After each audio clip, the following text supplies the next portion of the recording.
Welcome everyone to today's live stream, episode 17 of our Starfield gameplay series. I'm Commander Jorval, and I want to thank you for coming along on our journey today. So I don't think we have much on admin notes. The only thing to realize is that Bethesda did put out their final note of the year, so to speak, and kind of explained a little bit about what's coming in the next year, and that list is stuff that was pretty much known. They obviously talked about Shattered Space, the first content drop or DLC drop for the game, but they did list some other things on there concerning bug fixes and things that the community has been asking for, specifically the making official of mods, so to speak, through the release of the creation pack to allow modders to make sure that all the mods are strictly and completely compatible with everything else in the game and all that sort of stuff. So it's really going to bring modding into its full force again, as it did with Skyrim in the past. So they are addressing things like that. They didn't give us specific timelines for any of that, but they did let us know that that was coming up in 2024. So some things to look forward to, obviously, and we'll keep an eye on them, and we'll talk about them here as they get closer to release. So on our recap. So at the end of last episode, we had finished up most of the Ryujin questline, and we were getting ready to go talk to the science department, the R&D department at Ryujin, about a Neuroamp. And that's where we're going to start here, is with the penultimate mission in the Ryujin questline, Sabotage. So we'll go ahead and jump right in here and pick up where we left off last week.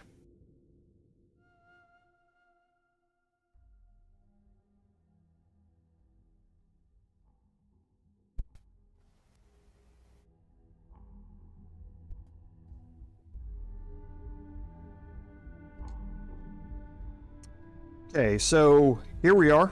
We'll go ahead and... Good, you're here. It's time to put a plan in motion to take full control of this situation with Infinity LTD. In due time. We don't know to what extent Infinity has taken the current Neuroamp schematics, so our top priority is completing our own. Let me introduce you to Vina Kalra, Head of Research and Development. She'll give you the initial details. Yes, details. You see, the internal Neuroamp is supposed to consist of two parts. The first part, the part Infinity stole, handles the manipulative effects. The second part is a shielding modification, designed to protect the user against other Neuroamp users.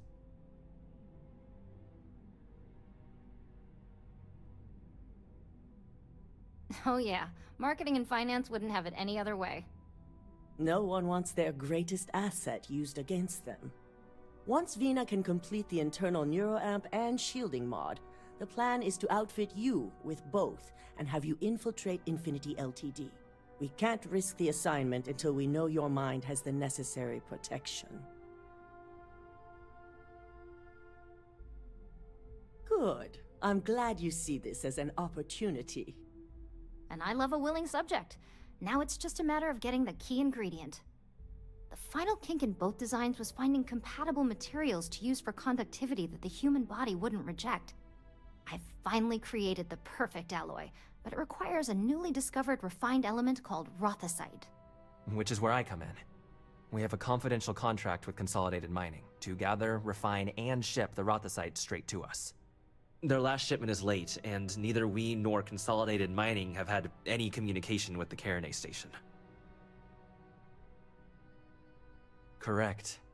The updates have been regular up until now. Last we heard, the shipment was ahead of schedule. We need you to head out there, secure the shipment, and bring it back here so Vina can complete her prototype. And I want to know what happened. We need to take any safety measures to make sure this doesn't happen again. The mining station is CM Station RC-1. It's on a moon called Carinae 3A in the Carinae system. The shipment should be in the research and control tower, but the outside doors are kept locked down. This keycard will let you enter the mines so you can access the tower from the inside. Good luck. Once we have the Rothasite, we can finally set my plan in Okay, motion. so I actually forgot about key ingredient. This is the mission that allows us to create the Neuroamp shielding, which allows us to have the Neuroamp installed. I just wasn't thinking about this mission. This mission is very combat oriented, so it's fairly straightforward.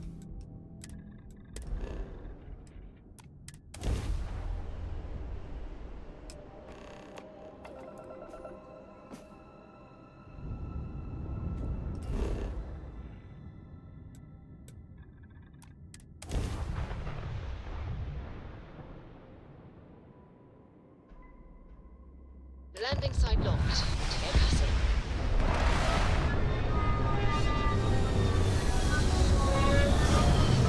Hey Philip, welcome to the stream. Oh, sorry to hear that, man. I hope you feel better soon. It's the time of year for getting sick, so.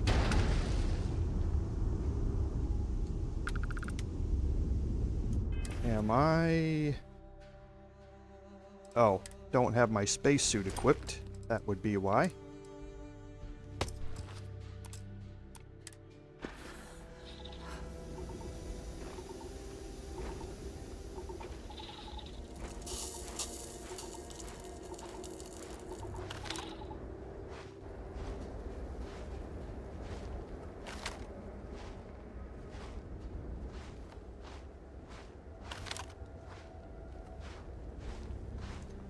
Okay, so you are going to find some enemies out here to deal with, but it's not that,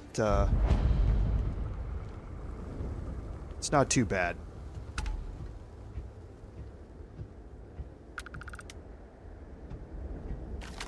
You're going to be dealing with Ecliptic.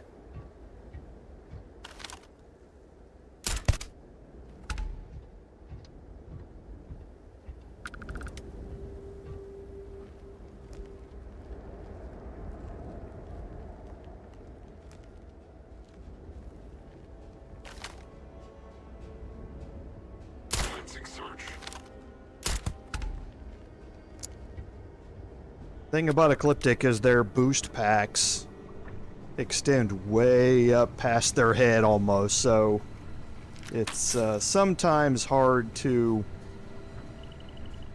get headshots on them when they're facing away from you.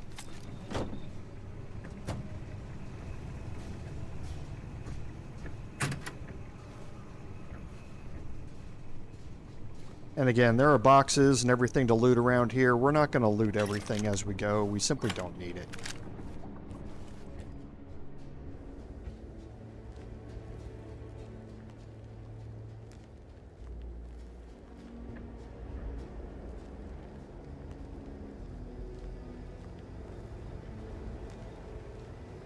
Yeah, Philip, it certainly is that time of year. Things are certainly going around, and the new COVID strain is certainly picking up steam, so I certainly hope everybody's staying safe out there.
it's been a while since I played through this, but I think there's one more out here somewhere.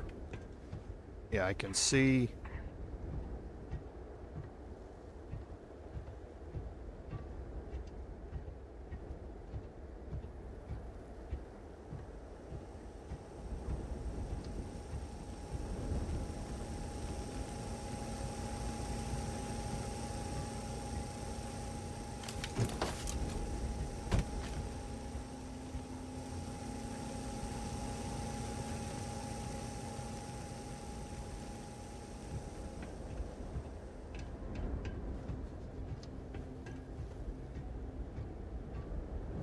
See my threat detector that is lighting up here as I go.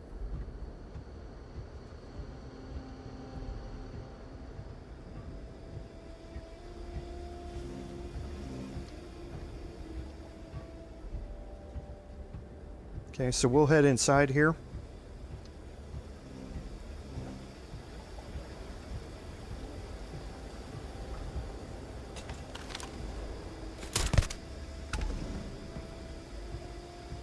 Just barely saw him through the door.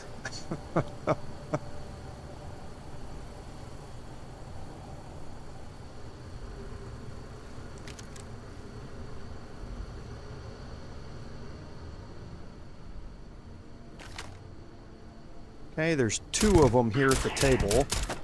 Initiating sweep. Come here. Target reacquired.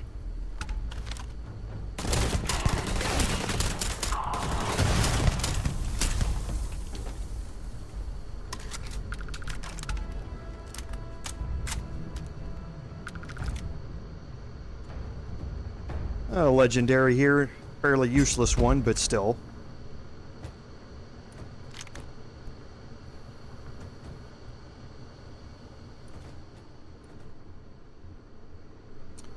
We're going to go into our, not ammo, our aid here.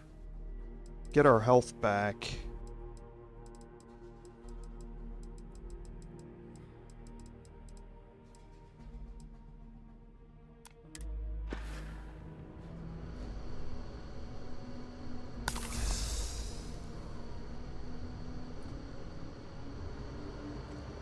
So what is our status effect? Oh, okay. Yeah, nothing we can do about that. We'll just have to monitor it and make sure that if we pick up any additional negative effects from it, that we take care of it.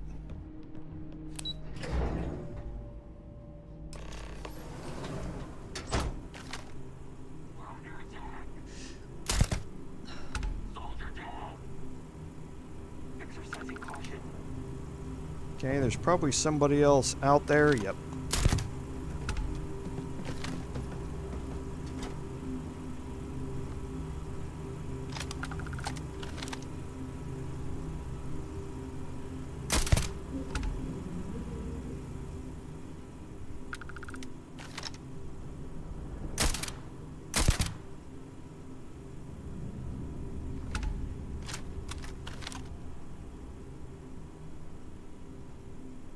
Looks like he died standing up there.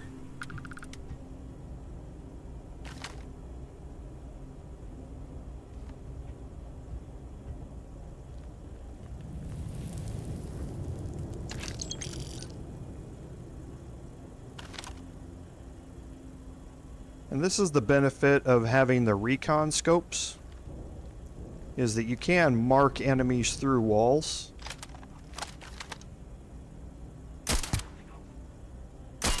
Ooh, that guy took a headshot from a hard target. He's hardcore.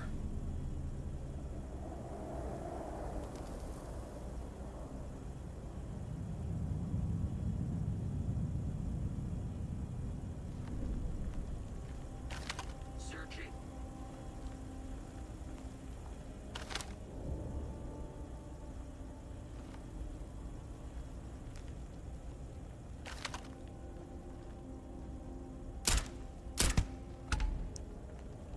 Okay. And there are abilities that allow you to capitalize on this marking mechanic.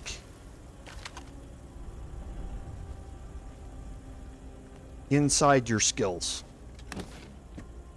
Modified, so a Varun Inflictor. I think that's our first Inflictor.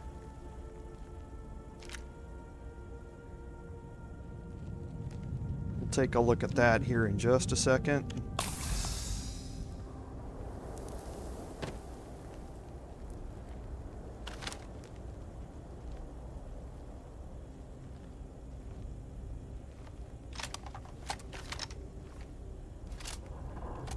In my personal playthrough, I just found a legendary hard target this morning, actually.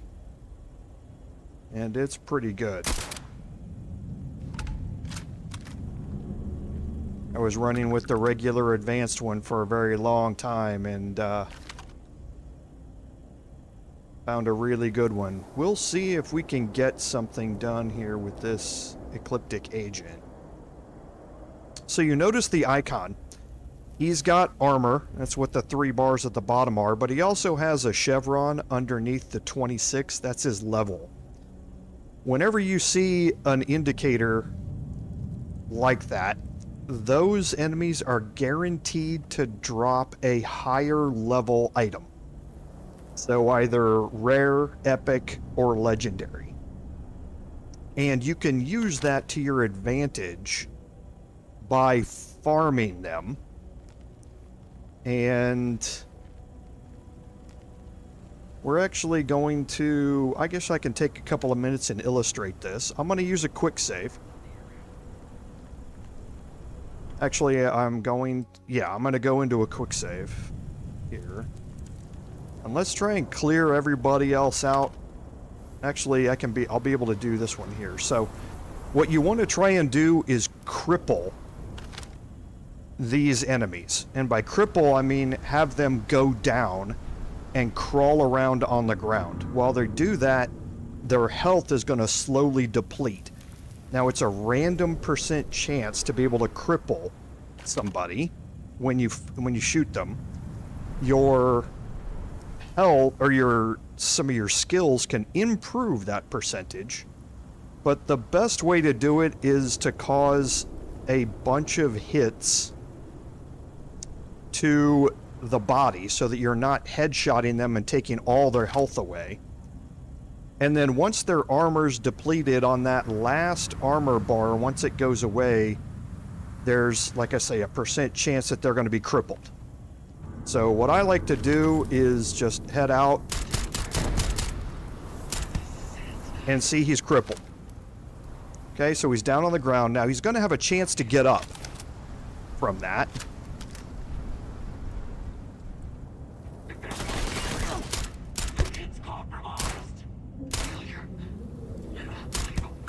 But we want to keep track of that one.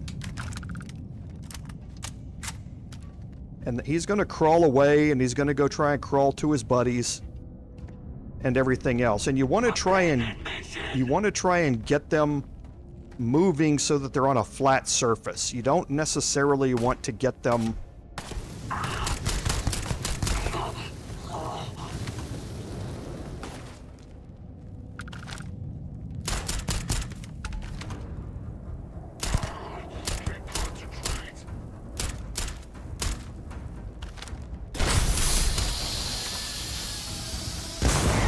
I'm probably losing track of him.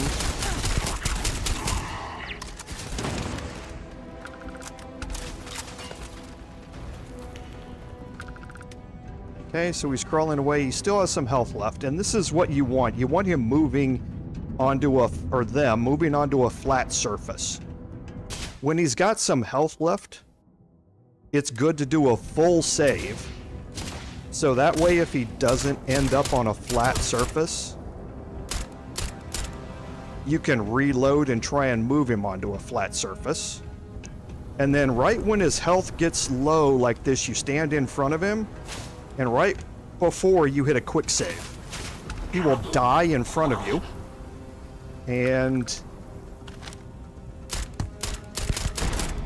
you can see that he gave me a rare item here. Now, the higher the enemy level, the higher tier that item is going to be, whether it be a weapon or armor that shows up. So you really want to do this on enemies that are above level 75, which is the highest level that you need to get all of the gear drops. Superior for your armors and advanced for your weapons. But I'm just illustrating it here for now. So you can look at the item, you can compare it to what you have, and this is obviously much worse in every way, so I don't want it. So all I have to do is hit your quick load key, which on PC is F9. It will reload the game to right before he died, and then he immediately dies right in front of you. And you can again check his items. And you don't even have to move. So right now it's a refined Grendel that's here. So if again I check refined, or the Grendel itself, it's disassembler, extra damage against robots, Hitman, which is really nice, and Tesla, which is actually kind of nice. It does a stun effect, so to speak, on enemies.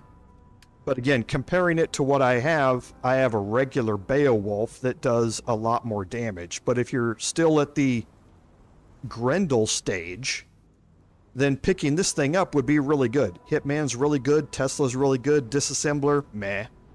But it's there. And then you can add all of the mods to it to improve its damage and all of that sort of stuff even further. If you don't like it though, however, again, all you do is hit your quick load key and do it again. So it literally takes about 6 to 7 seconds, depending upon how fast your computer loads, for you to load and have the enemy die in front of you. And you can, if you've positioned yourself correctly, they die right underneath your crosshairs, and you can see what armor or what other stuff that they have. So for me, I've got calibrated armors right now, but I have the anti-Xeno spacesuit, which is really good as far as the base numbers go. But if I, again, wanted to look at a refined Deep Seeker, I can open it up, I can compare to equipped, and now you can see that the refined version of Deep Seeker is starting to have slightly better numbers. Okay. So this is how you farm legendary items. It is one of the easiest ways to farm them, because 1001, 1002, 1003, 1004, 1005, 1006, he's dead. You can check it. If it doesn't interest you just by looking at it, you can redo it. Okay. So that's... I've been asked that question a couple of times and never really had an opportunity to explain it. Wow, nice dodging here.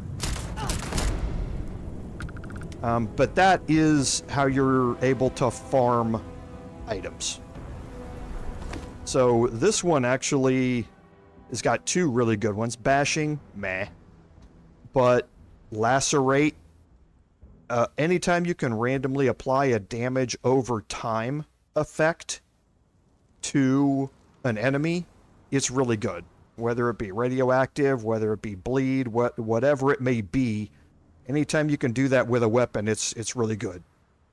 And then Elemental means that it's going to randomly switch to different types of resistances, or different types of ammos that may overcome resistances that certain armor types provide. So, again, just something to keep in mind. You normally are going to want to do this out at your high-end systems out here. So you have level 75s and that sort of stuff. If you go into any of those systems and you find a deserted outpost, deserted or abandoned POI anywhere, it's going to have enemies in it. And at the end of that, clearing that out, there's going to be a boss. And that boss is going to be normally high level. At 75s, you can get up to 98 level bosses. And those are the ones to focus on. You can get the highest level gear there. And different types of enemies, like Ecliptic, have certain loot pools. Like, you're not going to be able to get hard targets from Ecliptics. They don't use them. But you can get them from pirates. Same thing with, if you want high-level armor, Varun armors and weapons, you can only get those from Varun enemies. You can't get them from human enemies. So that's kind of how the whole thing works, but just a quick explanation there. We'll go in and keep clearing this stuff out now here.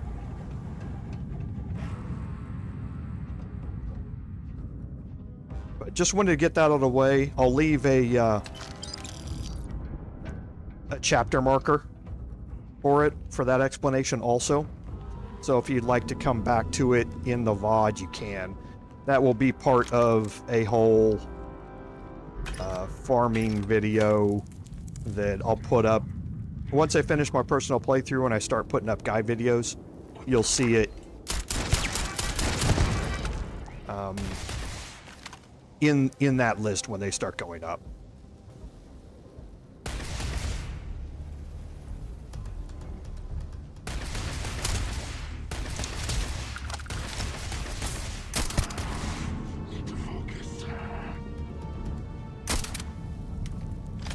Okay, so he took off.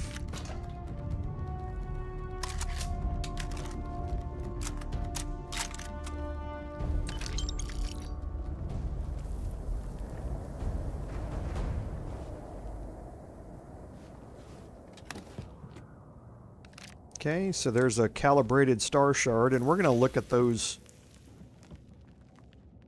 Varun weapons as soon as we clear out the enemies here. There aren't that many left. We're going to come back to here once we clear out the enemies up top here.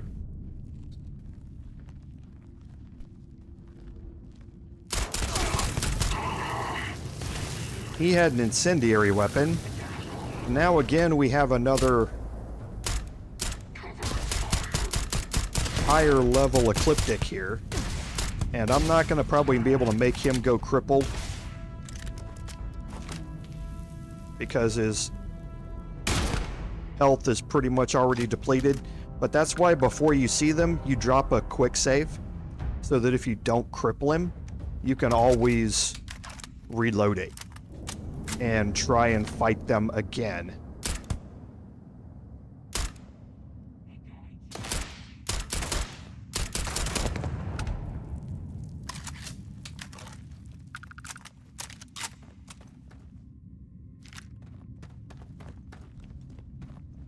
Okay, so now that we've cleaned these out, before we head down,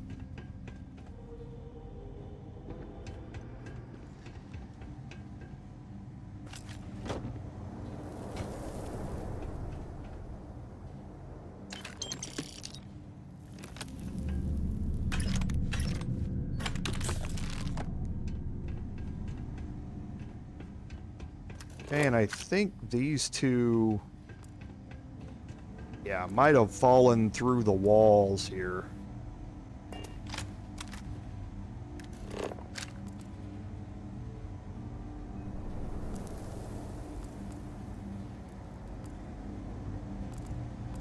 This one I can still, but this, I can reach him. He's here. So again, that was the level 42 specialist. He was going to drop a rare, epic, or legendary item. So you could have done the same thing with him. Anytime you see one of them that has the armor bars and that chevron under them, know that that's the type of enemy that's guaranteed to drop one of these types of items. Okay, and then down here, you can go see a little bit more of a gruesome sight down here. These are the remains of the miners that were mining all of this stuff out. Okay, and there is a couple of crates down here that you can always search as well. But no other reason to come down here other than just to search those items.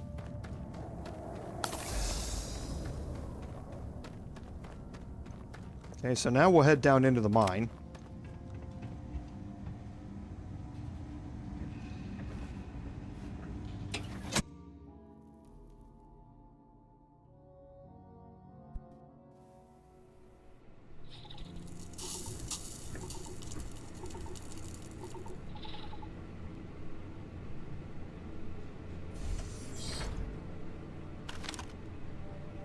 Investigate, get it together. All back to base, Mackenzie.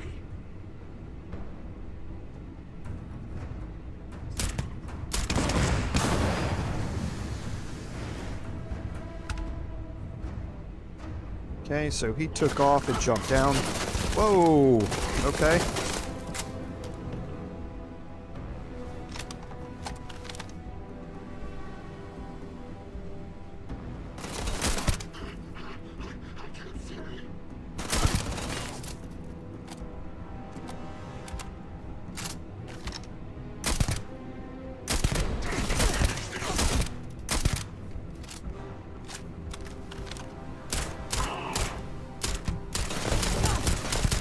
And again, wasn't going to be able to cripple him.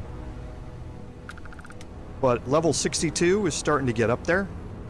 It's starting to get to the point where you definitely want to start looking at saving and trying to farm them. But still, it's not above that 75. Level 62, you are able to get above level 60. You're able to get superior level armors out of them, which is the highest tier level of armor.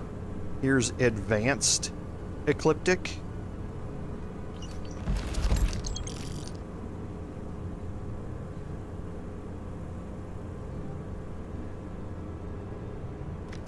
Okay, some advanced Grendels and that sort of stuff. So we picked up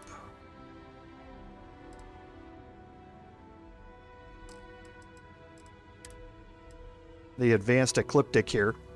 So this is the second to highest tier of armor in the ecliptic set. It has decent numbers. The highest base numbers for armor come from the Mercenary, Bounty Hunter, Trackers Alliance, and Explorer sets of armors. Ecliptic is in the second tier below that. So tier for tier, Ecliptic is going to be lower base armor stats than any of those other four. So you're really looking for armor sets that are out of those first four sets. Now, any of the higher level chevron enemies like that are able to drop not just their own armor, so you're not only going to find ecliptic that have ecliptic armors that will drop, but they can drop any of the other types of armors as well. Well, not any of them, I take that back. They have a loot table that goes along with them that has 7 or 8 different types of armors that they can drop. So you can farm ecliptic for Bounty Hunter or Trackers Alliance or mercenary armors and that sort of stuff. So you can get the highest base level armors from ecliptic. They're always a good one to farm for armors, for the higher level armors anyway. So you can see right now, if I compare this skip pack, it has slightly better numbers than the anti-Xeno does. However, Beast Hunter is meh. And compared to armor plated and sturdy and fastened, it really doesn't compare at all. So some of the other things that we picked up are the Varun Star Shard. This is the Varun pistol.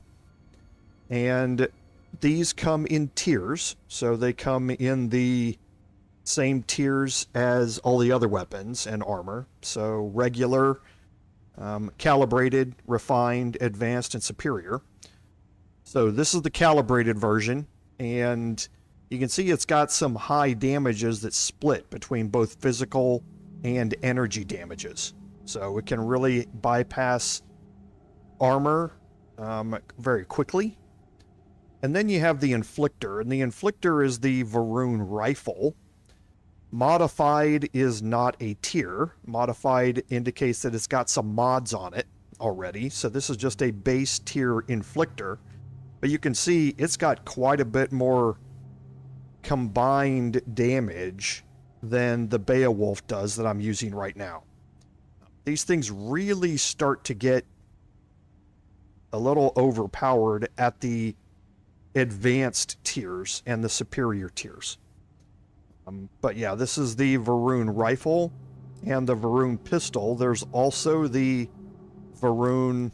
I don't think I've picked one up. Oh, I have. The Pain Blade. Now, the Pain Blade does not have tiers to it. None of the melee weapons have tiers on them. They are all just maximum damage when you pick them up. So, those are the 3 Varun weapons. You can get the weapons to drop from anybody. However, the armors only drop from Varun enemies. You can find them in loot boxes and stuff like that, but you won't find them on any enemies that you kill just walking around. So while we've been going off on that, so we need to read the contract here. So we picked up a note.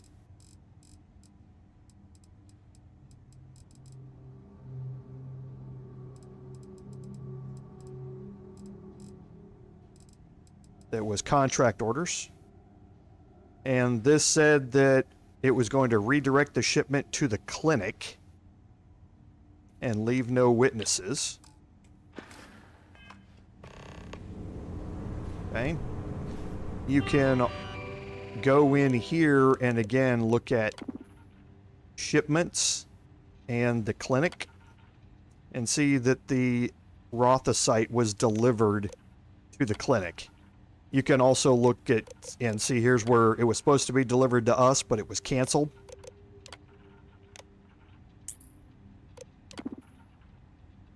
And then communications here. This is basically where Ryujin was contacting them to go, hey, where's it at? Consolidated Mining was responding, saying, we'll get it back to you. And then an emergency came in, and they were attacked. And then here you go, you're finding out that the Ecliptic took over, and they were going to be sending it out somewhere else. Okay. So now our mission updates, and you can continue on through this. This was the main area here that you're looking for, and you'll be able to find your end crate weapons here. Weapons and items that you can pick up. I don't really care about Bridgers, but again, all high level stuff that goes along with the end of mission. And here's your science crate that has again your end of the area rewards, and we might as well just kill this last guy here. I think that's the last one. And he had a couple of rares, but again, nothing that's going to be very useful to us. And here you can see we end up right back outside. This door is now open. You can't get in this door from the outside. It's secure access. You have to go through the mine to get here.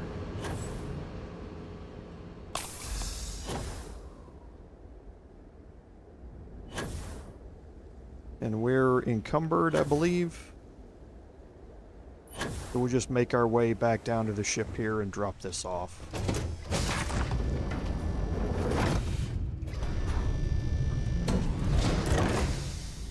And then we'll fast travel back. What can I help you with?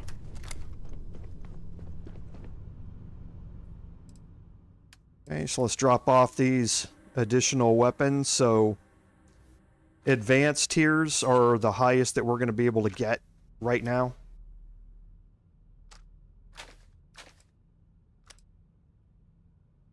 So this is refined tier. Again, refined tier. The inflictor, the Varun weapons we're going to keep, but we're not going to utilize them for now. Okay, an advanced ground crew. Ground crew is one of the lower tiers of armor sets. So even the advanced version of this is still not going to compete with just the calibrated version of the anti-Xeno suit.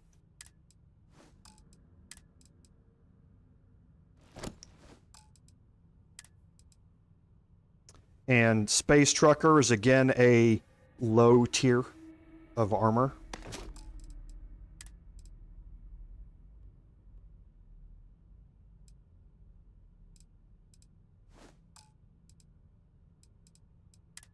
So we probably need to change this over. Don't need any of those. We're going to drop all of our resources off. Don't know why we have a plant. Okay. Now we can head back to... Now it's going to direct us to the clinic.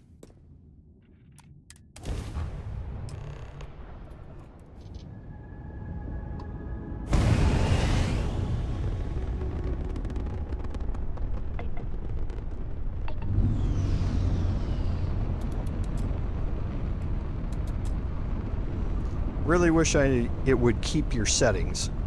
That's one of the things in the forums that everyone's been complaining about since launch, is that sometimes it just randomly resets your system loadout on your ship when you jump in. Ship is now docked. Perfect. Didn't even smudge the paint.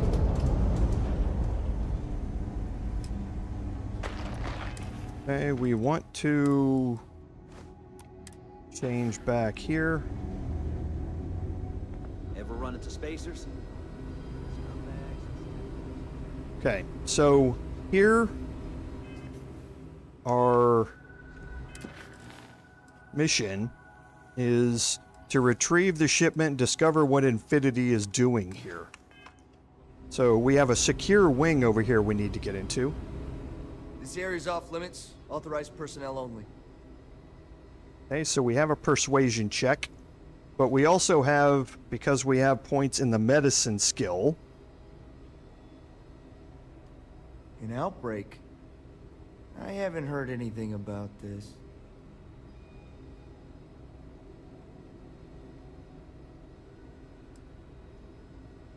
Are you kidding me? I knew I should have taken the day off. Here's an access card, whatever you need. okay, and that gets us the card. You can do the standard persuasion attempt there, if you would like. But almost everybody at this point is probably going to have points in the medicine skill. Sean, I don't want to go through this again. I'm tired, all right? Just not today. You can't be okay with this, though, right? You took an oath, and I'd say this is a firm violation. Look, we got that shipment. Although who knows what Faye expects me to do with it. But maybe approvals really are on the way. Now please, get back to Kyle. Make sure his vitals are stable. I don't want to lose him. We'll figure this out. I promise. Fine. But if we lose Kai, that's it. I'm going to SSNN. I don't give a shit about my career anymore. You and me both. Okay, so it looks like there's some pretty shady stuff going on here. Let's go in and talk to the I'm doctor. not ruining my career over this. Now, you can do this multiple ways. You can hack his computer. You can try and get him to leave and then hack his computer and find out what's going on. But you can also talk to him. But this is a restricted area. You need to leave. Okay, and if you lie here... Checking up on us? I feel like we should be the ones checking up on you. What do you want? Of course you do, because daily reports simply aren't good enough. The third group, like the others, failed to take the internal Neuroamp, all resulting in death, with the exception of one, currently comatose. Sean and I are hopeful we'll be able to revive the subject, but until we receive proof of human trial authorization, any fourth group will be refused.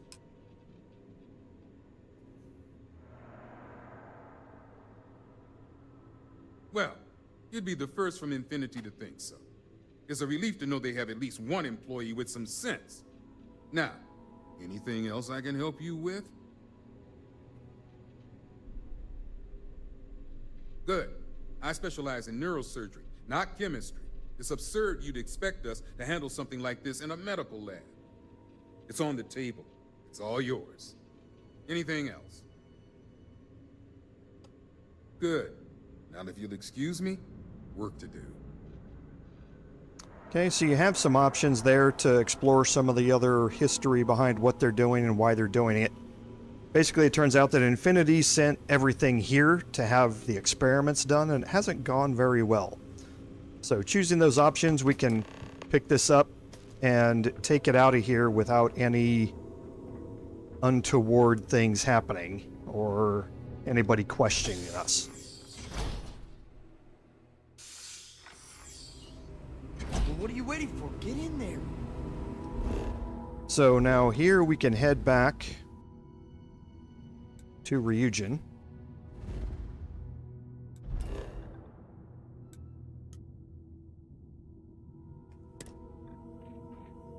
I don't think I picked up anything contraband. Approaching ship, Okay, you've entered didn't. Freestar Collective space. Maintain your current course while we scan for contraband. Alright, we're done. Have a good...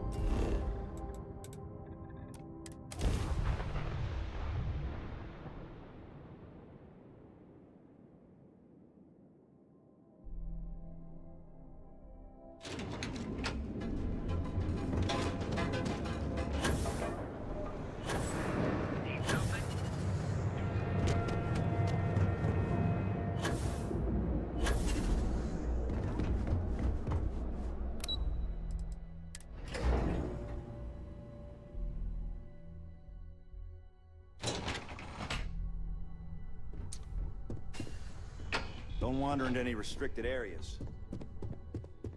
I hope we're keeping you busy. Is that my beautiful shipment?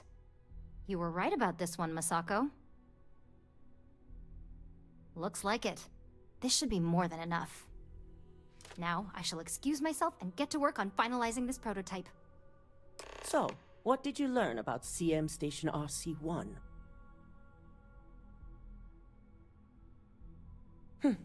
Lucas must be desperate if he hired them to collect the Rothicite.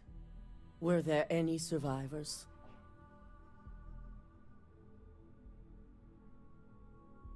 Good. I may not condone murder, but I refuse to have sympathy for indiscriminate killers like Ecliptic, especially after massacring innocents working for us. Now, I also had a report that you were spotted at the clinic. I take it you traced the shipment there? I figured it was related. And were you able to determine the purpose of this secure wing? So, it sounds like Lucas has reached a new level of desperation to ensure his future as CEO. I'll make sure Yuko's team extracts every bit of information they can from the clinic's database on this. Between hiring Ecliptic and unauthorized human trials, we have enough to take Lucas down for good. And with the Rothicite secure, it's almost time for us to make our move. Head up to the executive floor and speak to Dalton. He has an update for you on the mole's identity. I've called a meeting, and I expect you to attend.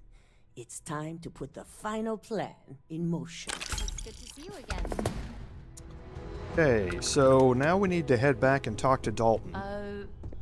Was I supposed to attach that? And this is going to start the mission Sabotage.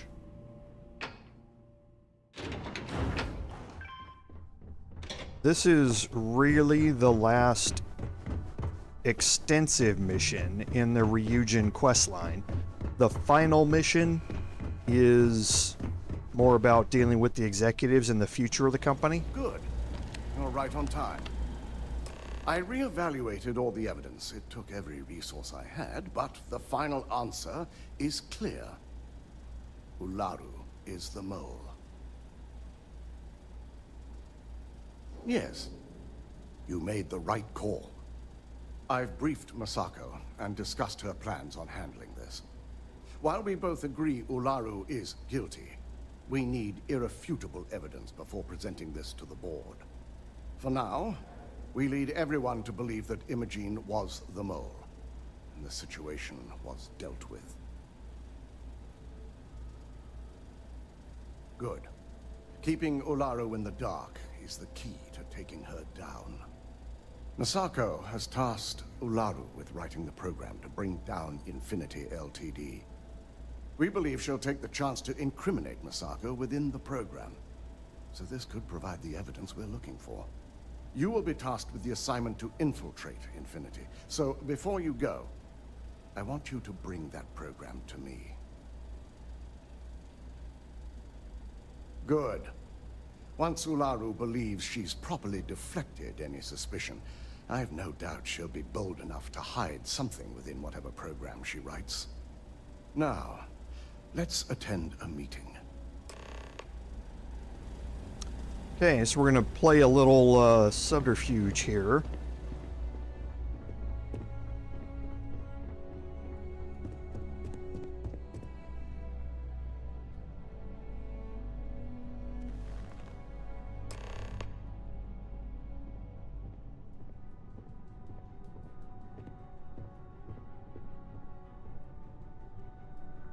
We called you all together to discuss a recent security breach.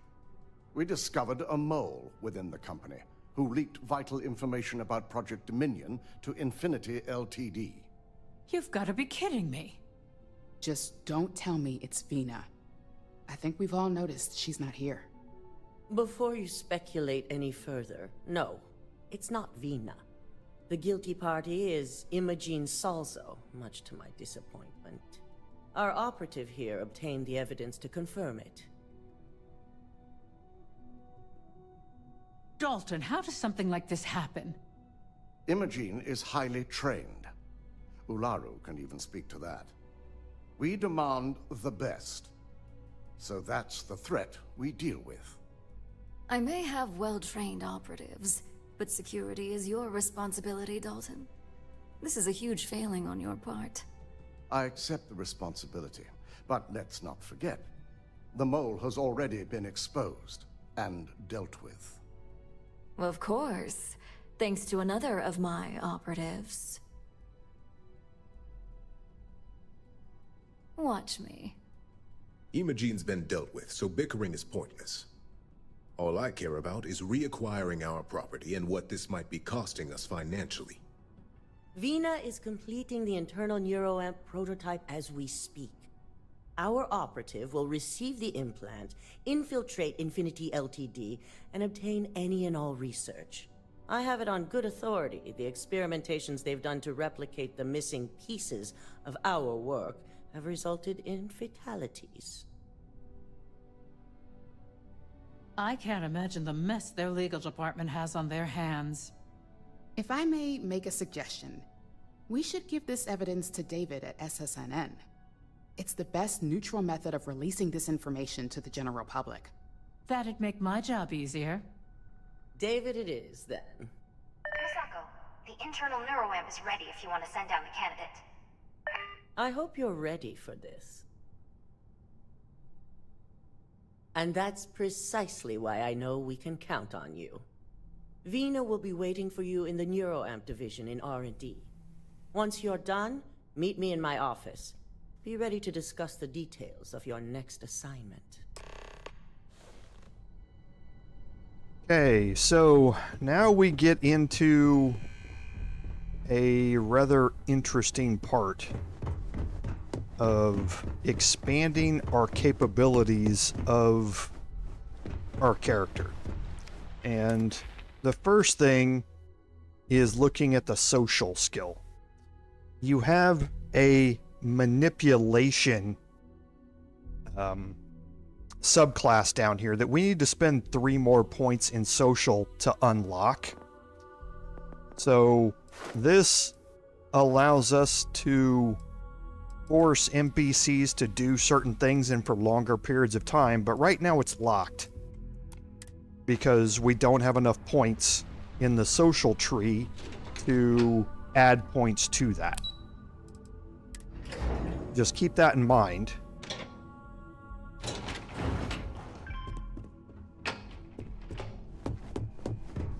And you'll remember all of this from when we snuck through this area and went up around there and got into the vent up there. Double check those measurements are right. Anesthesia always makes me nervous. Ah, here's my lucky candidate. I hope you're ready to embark on one amazing journey. Yes, I always love a willing subject. Now, just a few details before we begin. Obviously, we'll be putting you under. I'll be making a small incision in the back of your skull where the internal neuroamp will be fitted. The whole procedure should only take 3 to 4 hours with little to no downtime afterwards, provided DeMarcus got everything entered correctly. Did I not just say I quadruple-checked the numbers?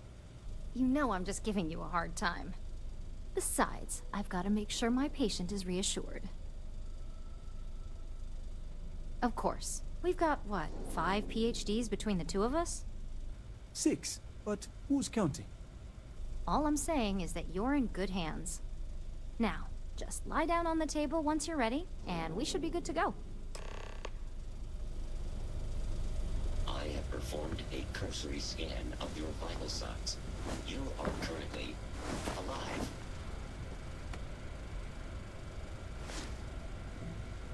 All right, let's get this party started.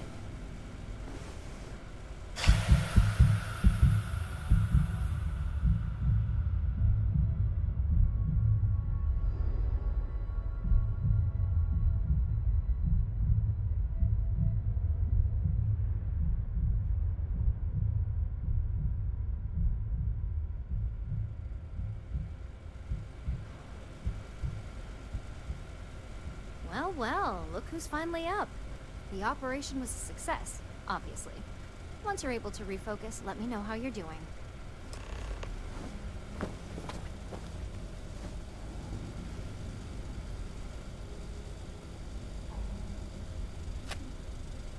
So, how are you feeling? You look good? That's exactly what we want. Just a couple quick notes before using the internal neuroamp. First, you can only influence one person at a time. And second, the effect is temporary, so be prepared if you use it in a combat situation. Great. Now let's test this sucker out. DeMarcus has graciously volunteered for science, he says. That's the spirit. DeMarcus loves being hands-on and experiencing things on his own. It's probably why he's the second most published scientist here, after me. Just head up the stairs nearby to the observation deck. Okay, so let's test this thing out, and this is basically a tutorial on how to use the Neuroamp. Okay, so you press F to open your scanner and target the person you want to manipulate. You press E to bring up your social skills and select manipulation. And then you'll be able to direct them, once you've manipulated them, you'll be able to direct them to do whatever you want, whether that be moving in a certain direction or by just pointing at a location on the ground, or picking up something or interacting with something by then clicking an item, or clicking on an item that you're pointing at, or attacking somebody by clicking on another person or another enemy or something like that. Okay, so here you bring up your scanner, and you can activate multiple skills once you have this leveled up using that manipulation skill tree. Okay. So if you fail on your social skill, you can't do it again. Okay, now this one's different. This one's rigged a little bit differently because it's a test.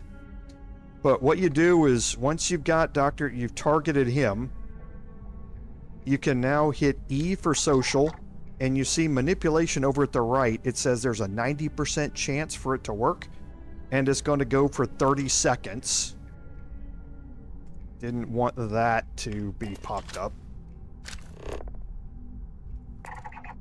Okay, so then you can activate. And now you can click on the test room key card, and he will move over there and pick it up. And now you can manipulate him again and click on the door control.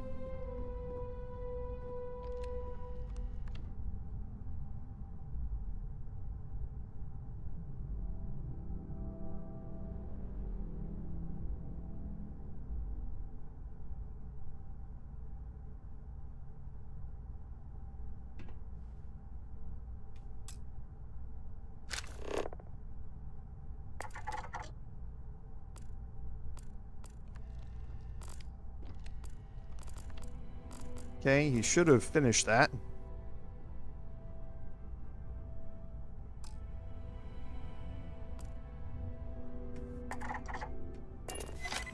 Oh, okay.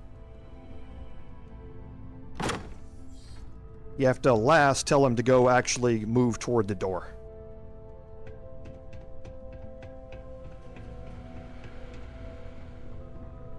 Okay, and then his manipulation will wear off and the icon above his head will disappear.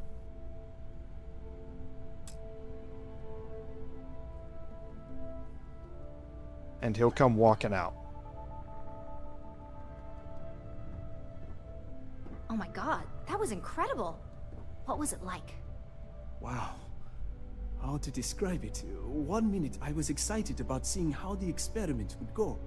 The next, I had a brief moment of disorientation and figured I must have lost my train of thought. It felt eerily natural.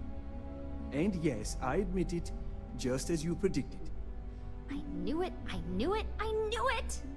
I can hardly wait to finish writing up my latest dissertation.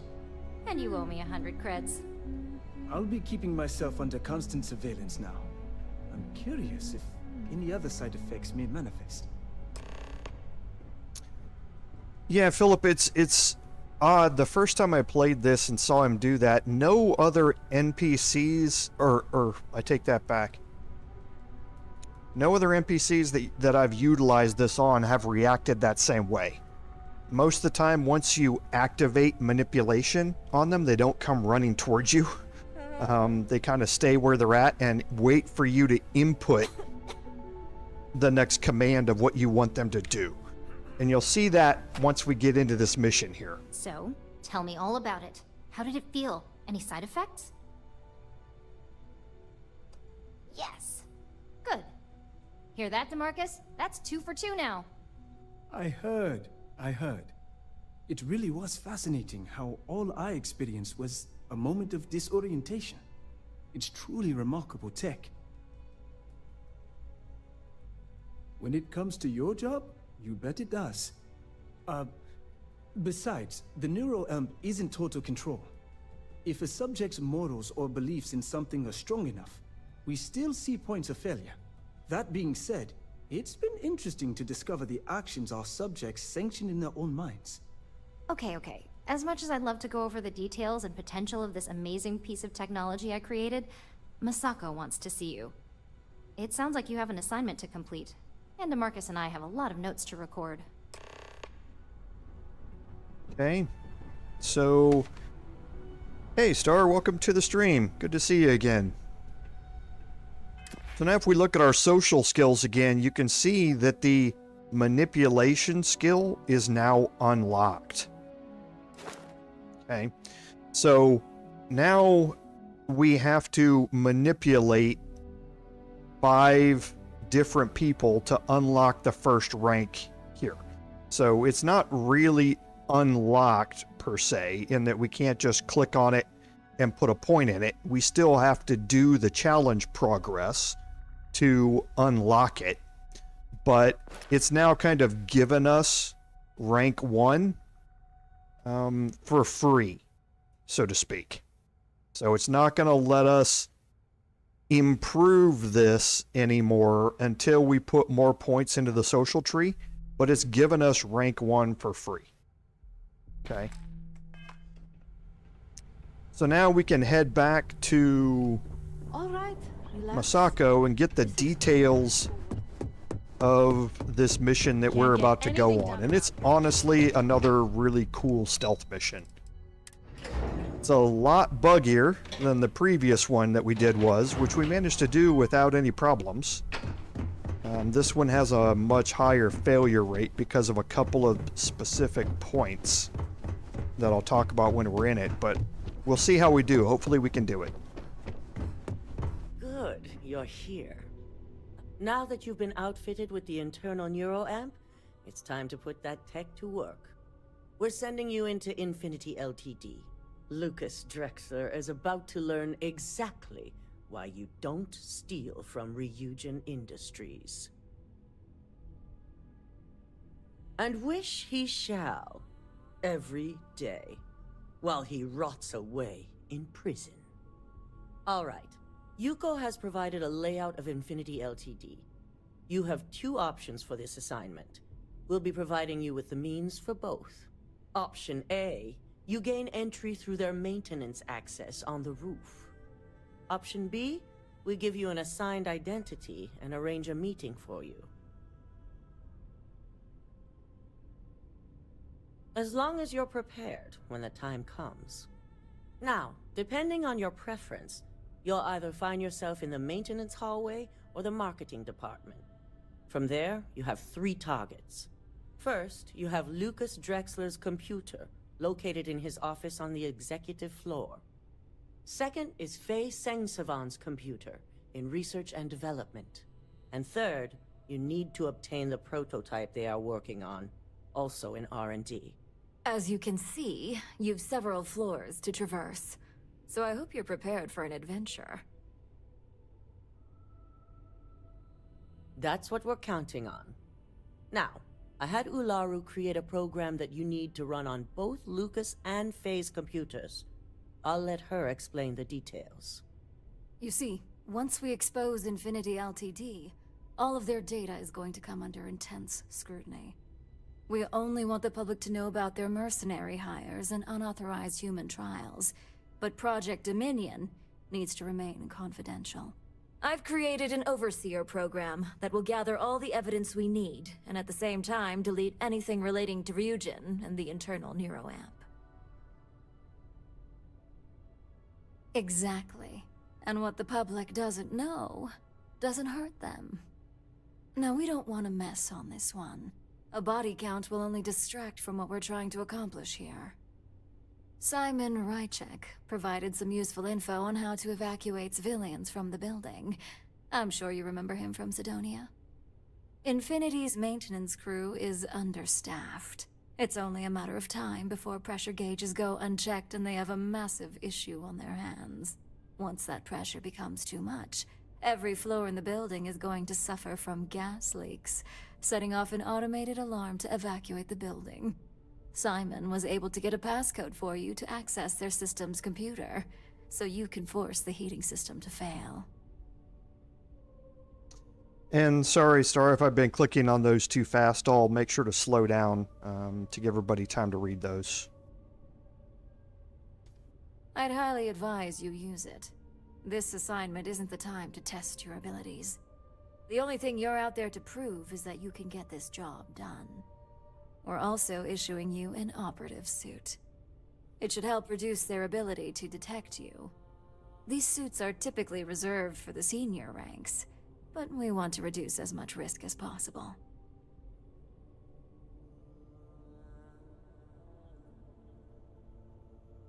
And that's what we're hoping for. If you can pull this off, even I'll be impressed. Once you've run the Overseer program and obtained the prototype, your final step is to deliver the slate to David Barron at the SSNN field office. If he asks questions, feel free to give him just enough information to pique his interest, but no mention of Ryujin or who you are. SSNN is used to anonymous tips. They'll do whatever verifications they deem necessary on their own to confirm the story.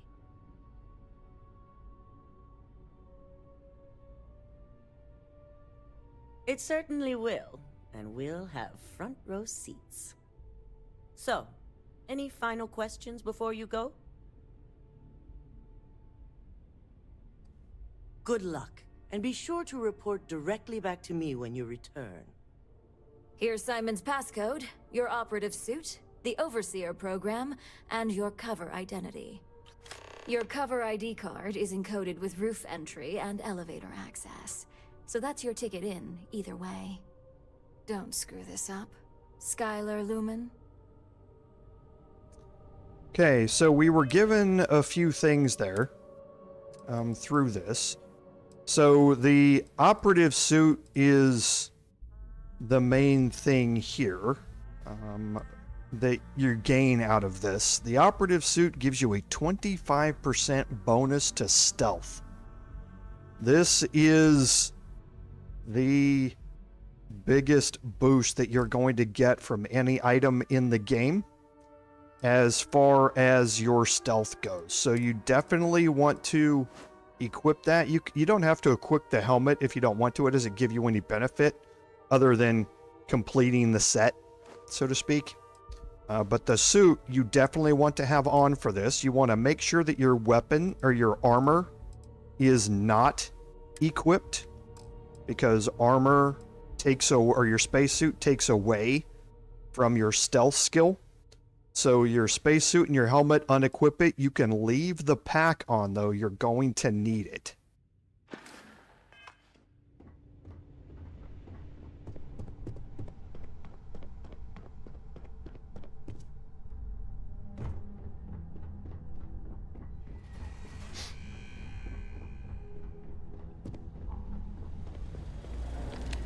You have the program.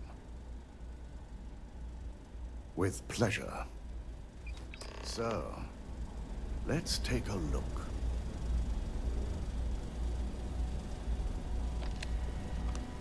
Aha. The decryptions hit a snag. There's definitely something here. This is exactly what we needed. According to this code, Ularu intended to plant false evidence that would show Masako was working with Lucas. The moment you launched the Overseer program, a series of fabricated communication files would have been uploaded to the Infinity LTD network. One of them even frames Masako for encouraging Lucas to push for early human trials. I'm going to copy the necessary files off this slate and issue you a new one. I want to keep this one intact, so Ularu can't dispute it. All right.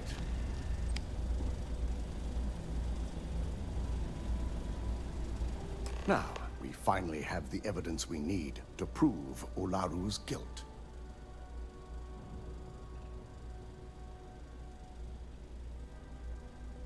Yes.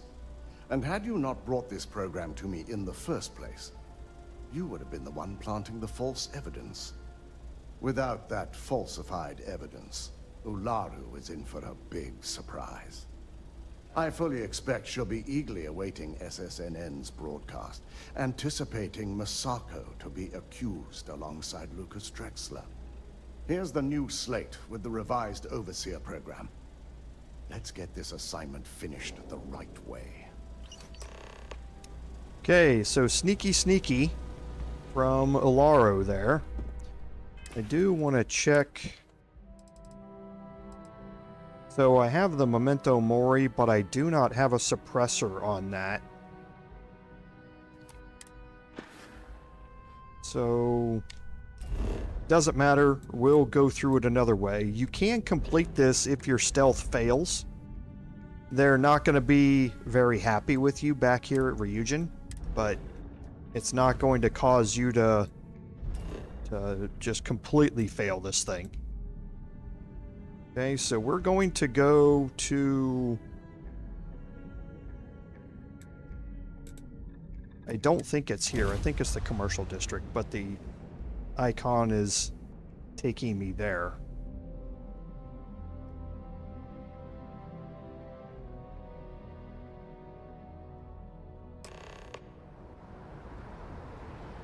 Yeah, it is the commercial district. I know it is.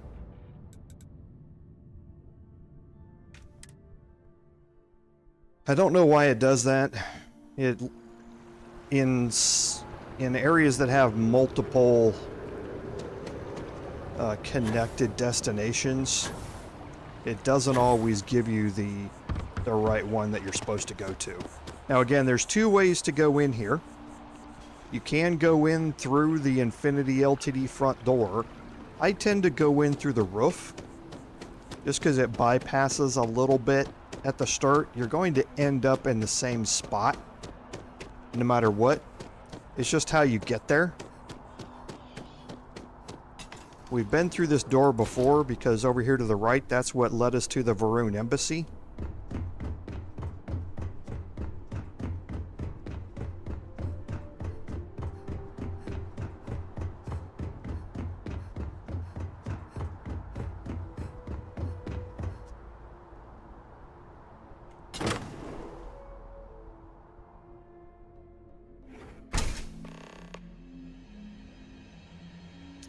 Okay, so right here on our right is an elevator. This is where you will come up from the marketing division, is up this elevator. You're also going to come back up this elevator when you're leaving one way or another. So whether you're leaving and coming out this way or you're taking this elevator to the front lobby, you're going to come up here at this point. So you head on down here and head through the vent, and now we're going to get our first use of the Neuroamp. Okay, so Infinity Security, we can bring up social. You see it's 100%. They're not going to let you fail this. So you activate him, and then see he doesn't run towards you here. And then you can click on the button.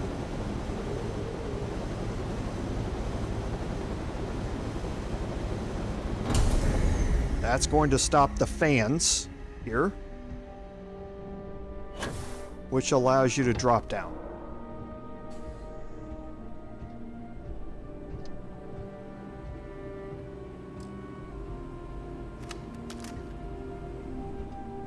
Okay, now we're going to end up going this way, but we do want to sabotage the heating system first. That guard is right up there, so you don't want to go up that way.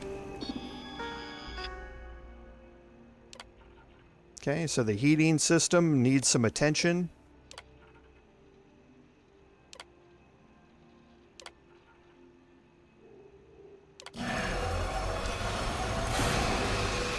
Okay, that is going to clear the building.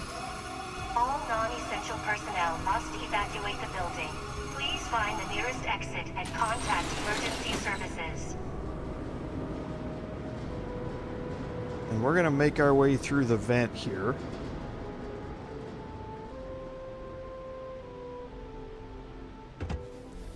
And now you can see the gas that's been released everywhere that has forced the evacuation of the building.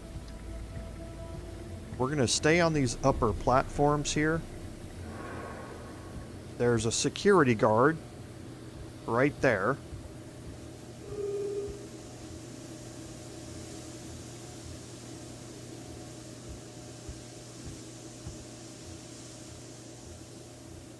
Okay, so we're trying to get in this room. You can't get through this vent here. Okay, but the gas is going to obscure you a little bit so that you can get into this room.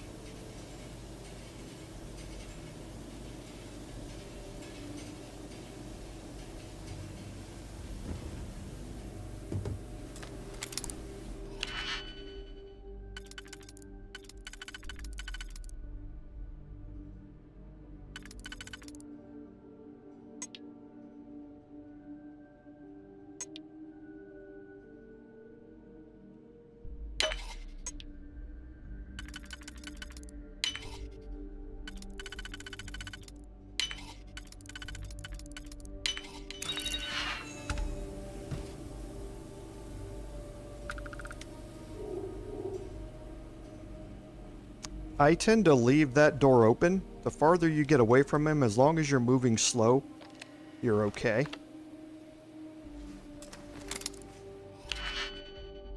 You don't want to have him move around while that door is closed and get to a point where you can't see him when you come out.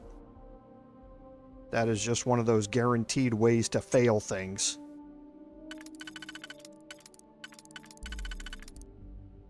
Okay, so it's not that one. It's this one.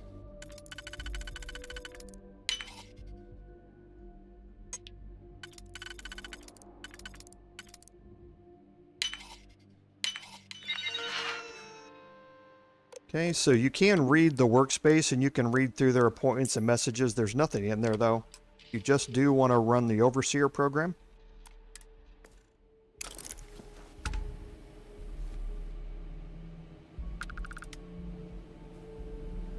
Now for here, where you want to go is basically over that ledge and around a corner. And see, this is what I mean. Sometimes these things can get a little bit iffy. This is one of the 2 points where things can get... So it's a 90% chance. I'm just going to try and manipulate him and send him into the corner over there.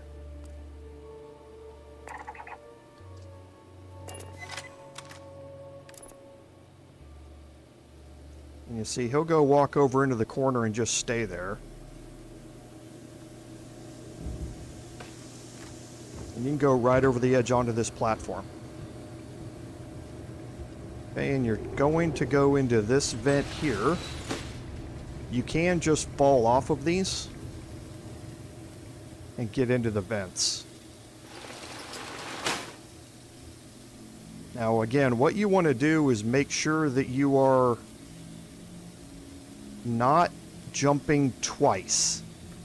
Okay, that's the key thing here, is if you jump twice, you're going to activate your boost pack. And that's going to take you out of stealth.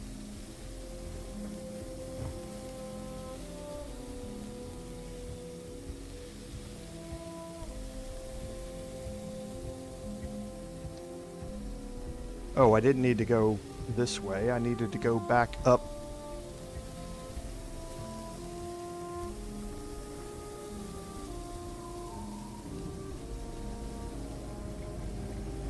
To that one.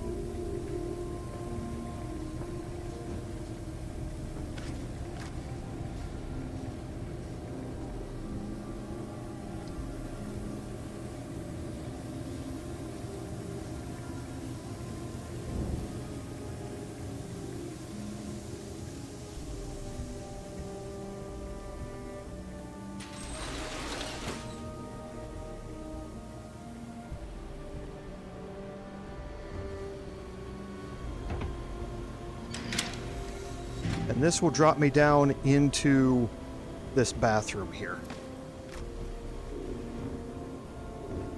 Okay, now from here you have another one of these stupid doors where you can't see out of it.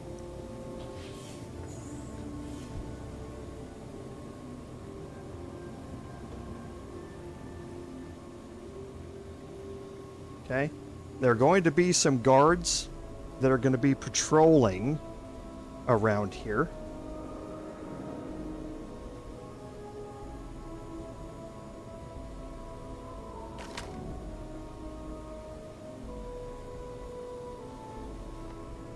And trying to get an eye on them can be a little difficult.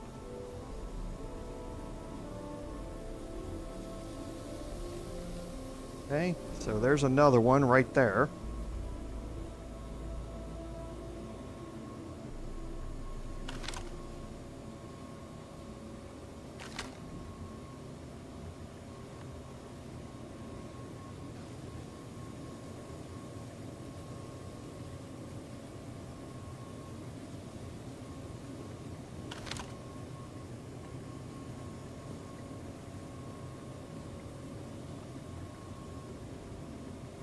Okay, so there he is right there.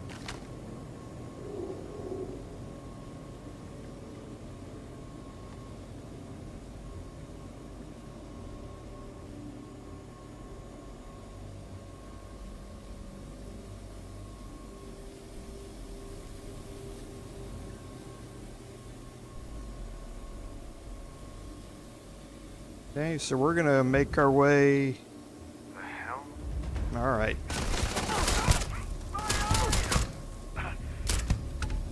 So we've got a fight on our hands here.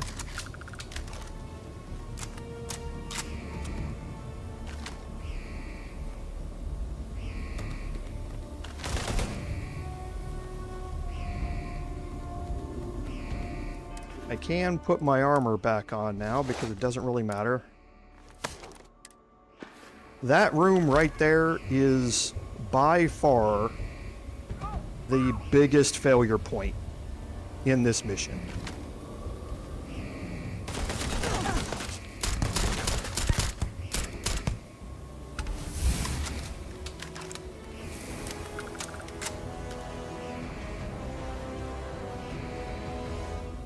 Now, most of these guards are not here on this level.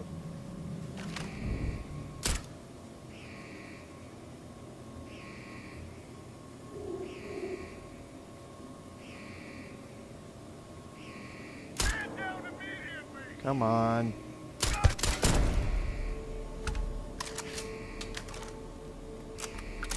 I think that's all that are up here on this level, if I'm not mistaken.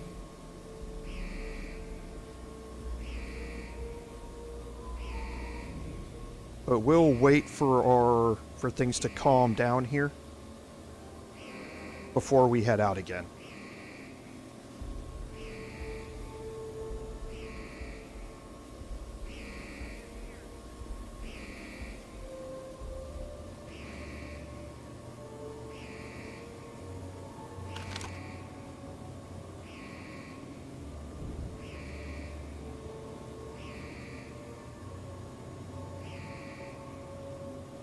Okay, so it looks like we'll have to, well, maybe not.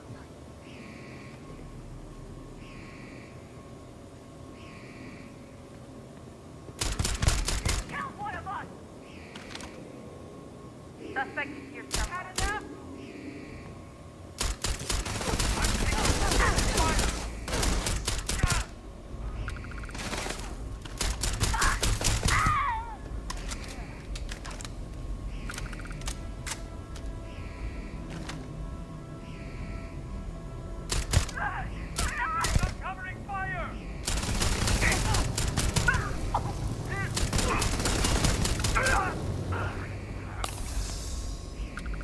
Okay, they're just all coming up the stairs. And we were just about to the point where they were all going to go away again.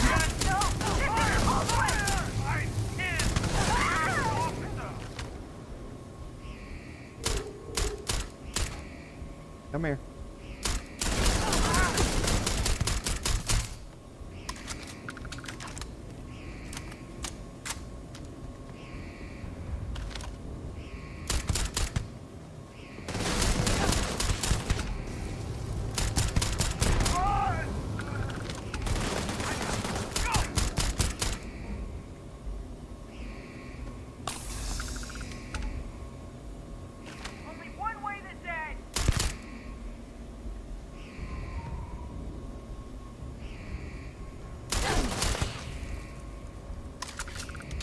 Alright. So again, they're going to be a little bit upset with us. But it is what it is. Okay.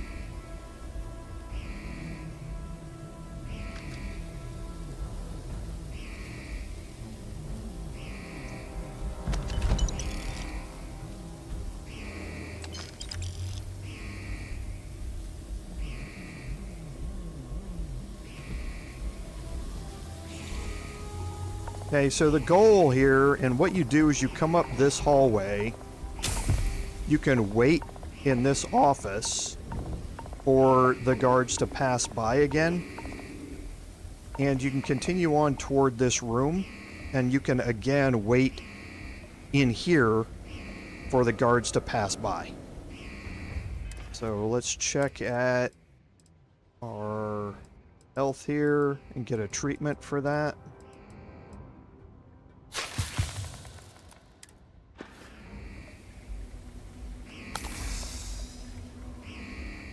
Okay. Now this guy's probably gone now. Nope, he's not. He is facing the way that you want to go. So you need to manipulate him. And I didn't give him a direction. So he ran toward me. There is another storage crate you can steal from, and you're trying to get into this vent here. This is ultimately where you want to be, because this is now going to drop us down.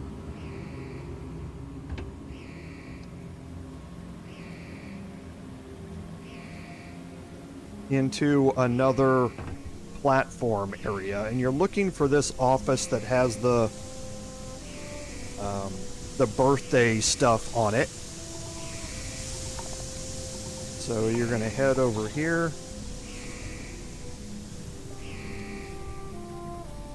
And make your way around to the right and then to the left.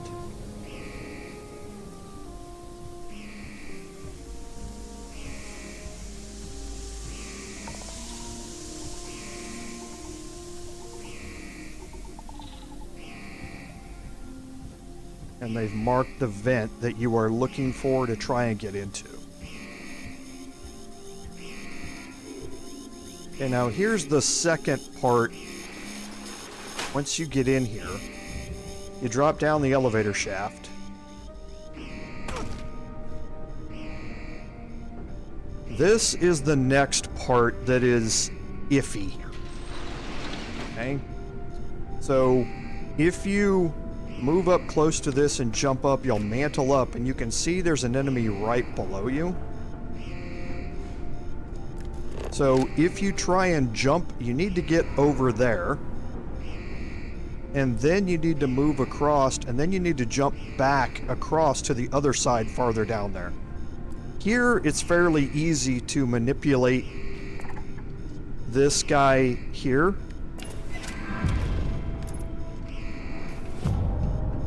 To get him to move out of the way. But crossing up here is a bit of a problem.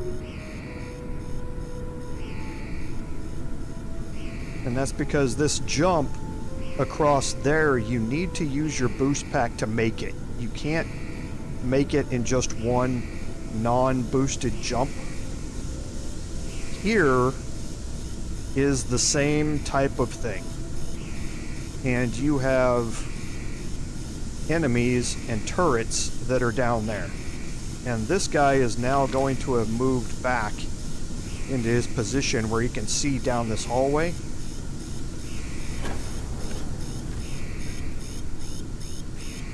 So see, there you go into caution. And you want to wait for that to run out so that the turret doesn't activate on you. Once everybody's gone away, you can then make your way around here.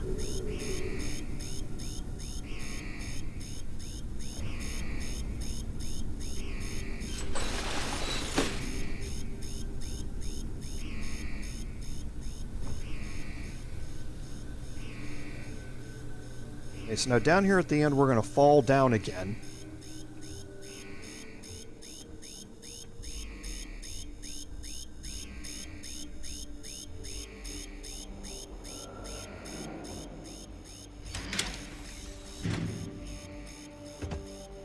Into this room. Now from here, there are guards in that room over there. We want to remember this door, we're going to come back to it.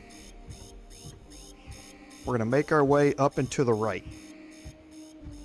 If you keep moving, once you drop down, you won't be seen by the guards. Because again, we need to use Faye's computer here and use the Overseer program. Okay, so the last thing is to obtain the Neuroamp prototype. But to do that, you need this R&D ID card here. Don't forget to steal this before you go.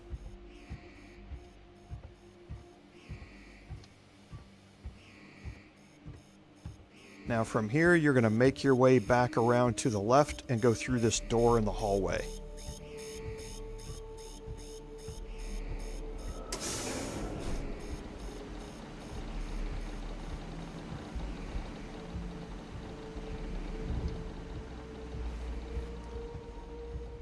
Now from here, you're going to see a roaming guard. Now that roaming guard is going to go back into this area. They're going to go out here and they're going to go up the stairs up here to the top. So you want to wait for that guard and make sure you can identify where they are. Right now they might be up top.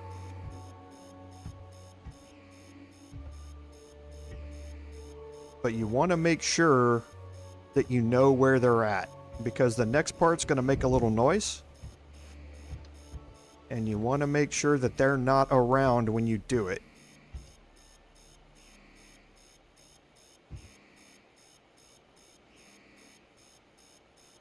Okay, so there they are up there. Okay. So it doesn't look like they're moving. This might have been disrupted by the fact that the alarm's going off. So we may have to kill them no matter what. Okay.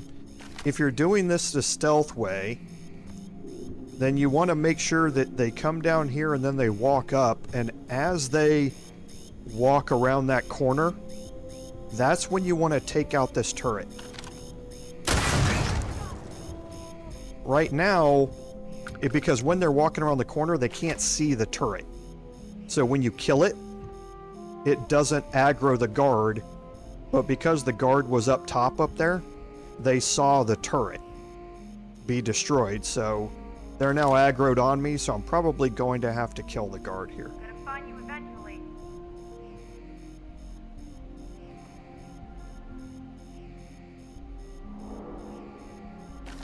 Yep. Got you now. Okay. Killing these two isn't going to aggro everybody else that's out here, but still, it can be avoided if the alarm has not gone off. Now, you can't walk out here because the turret will see you, but here, you can shut off the alarm. You also need to use the ID card reader here, and this will open the door. Now, once you're in here, you want to use, or you want to close the door by using this switch here. We don't have to because the guards are already dead, but you definitely don't want the guard walking and looking through this door and seeing you while you're in here.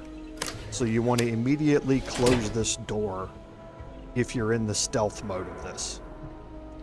Now, a couple of things while we're in here. So the first thing is we need to steal the Neuroamp prototype in there. We can also loot some stuff, so we do have, we actually have a pretty good drum beat here.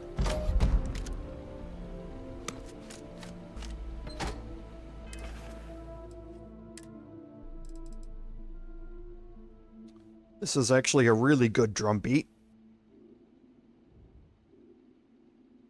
So I may change over to this until I get an advanced Beowulf, because right now it's just the regular tier of it. But I may swap over to this. Tesla rounds are pretty good. Hand loading I don't like very much. Corner doesn't really matter all that much. But it is just a blah thing to have. You can pick up some stuff out of the storage box. And before you leave here, you want to take Cyberrunner Cypher 05. We talked about these when we looked for the 5 Crix journals that we found. These are skill books, basically. Same thing that you saw in Skyrim as a book and in Fallout as these, again, magazines.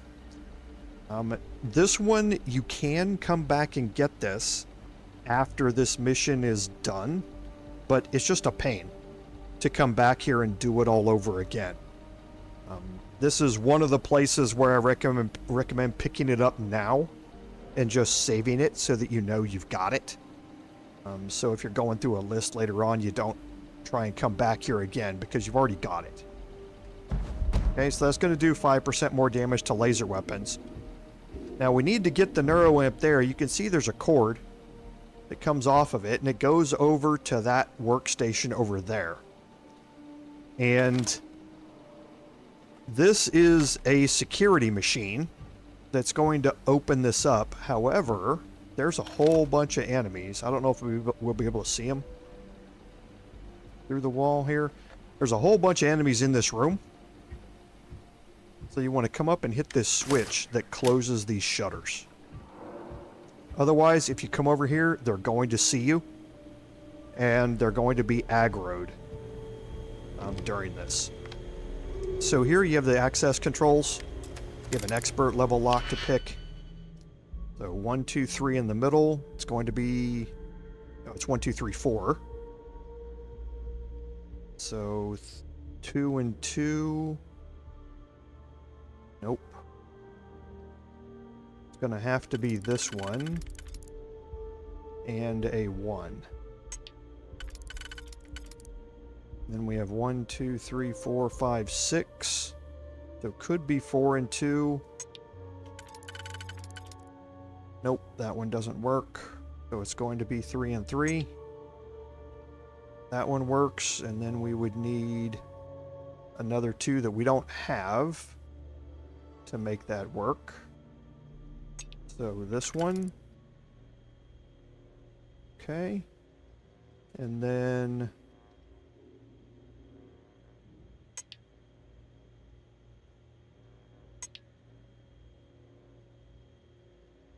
no, that one doesn't work.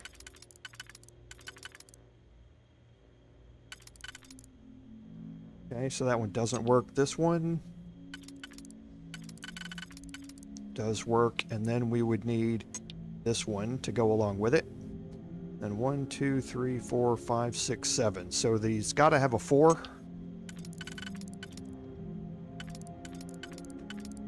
And that's how it's got to work.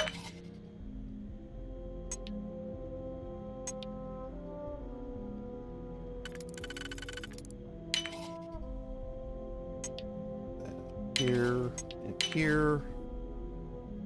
There and 1.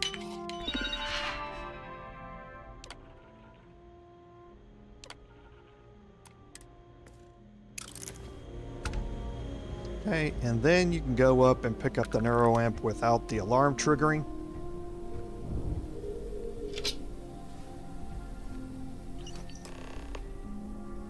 And now we just need to get out of here. Now, to get out of here, there's a couple of different ways. First is here.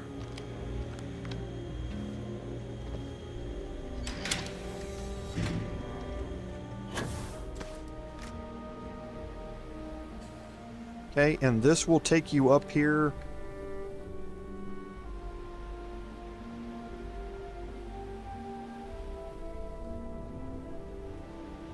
Wait a minute, what am I missing here? Oh, the door's not open here. Okay, that's interesting. Okay.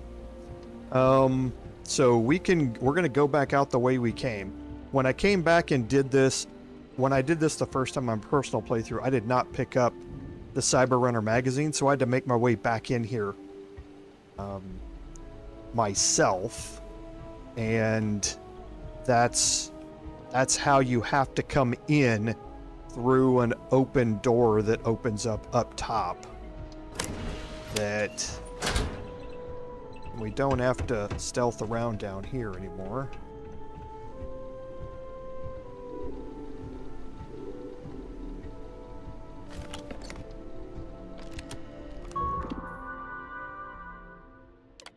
So you can deactivate the turrets from up here on this side.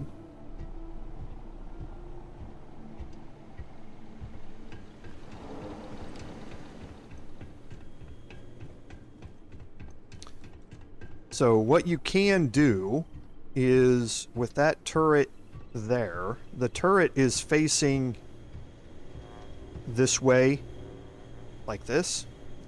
You can jump up to this thing behind it and sneak your way around and get behind that glass wall to turn that turret off.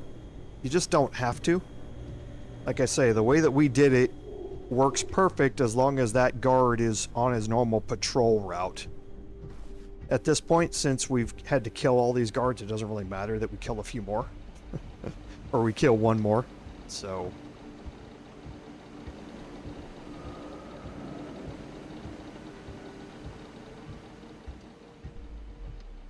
okay, so we're going to make our way right back to the same place that we were, which is right here.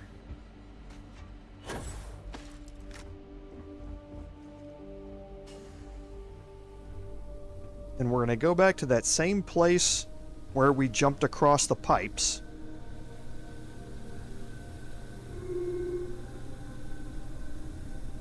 You can knock them out, Philip. You can use the Nova Blast weapons to knock them out. It's just the Nova Blast weapons I have right now are very, very low tier, and it takes a long time to knock them out. And with that many enemies, you're never able to knock them all out before they get back up. It just doesn't work.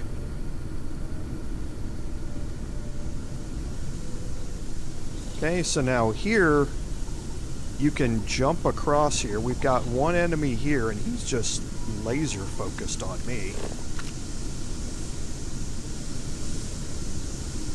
So I'm gonna move down here a bit farther. Is that him? Okay, so he's moved down there instead of being here, which makes it easier because we don't have to jump across to that side. Normally you have to jump across and make your way all the way down there to get behind him because he's sitting right here. But here we don't have to. We can just drop off. And we're heading to the elevator right here.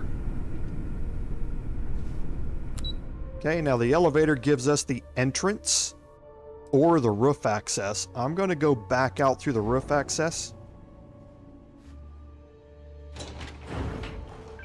And this gets us right back to where we came in. That's where the fans are, and here's your door to get out.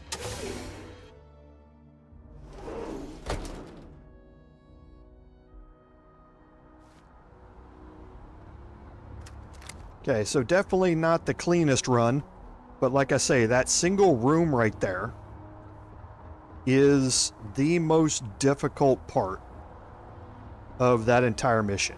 If you can make it through that room, then you'll make it through the rest of the mission without any problems. It's just that single room there, and then that guard, which I talked to you about. Sometimes his sight bonus is a little crazy, and he can detect you from a mile away when you're in the first office. But for the most part, fairly straightforward. So now we need to take this to the SSNN offices.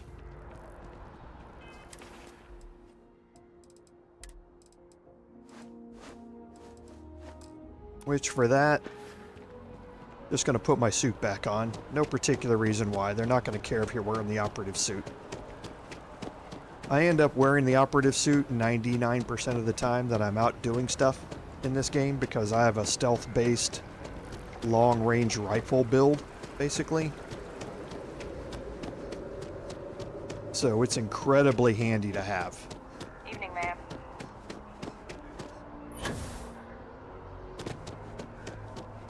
Can't go in. You just can't.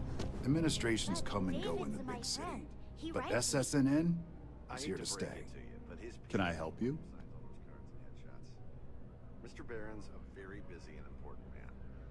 Well, I'll be the judge of that. What's this so-called story about? I might be able to hook you up with some merch. Maybe get you a ticket to a speaking gig he's got. Corporate greed claims victims once more. And you have evidence to support this claim.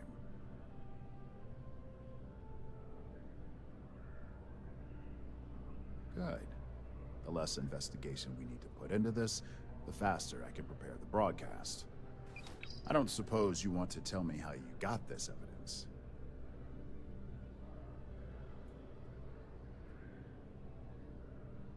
I figured as much. Is there at least a name I can cite as my source?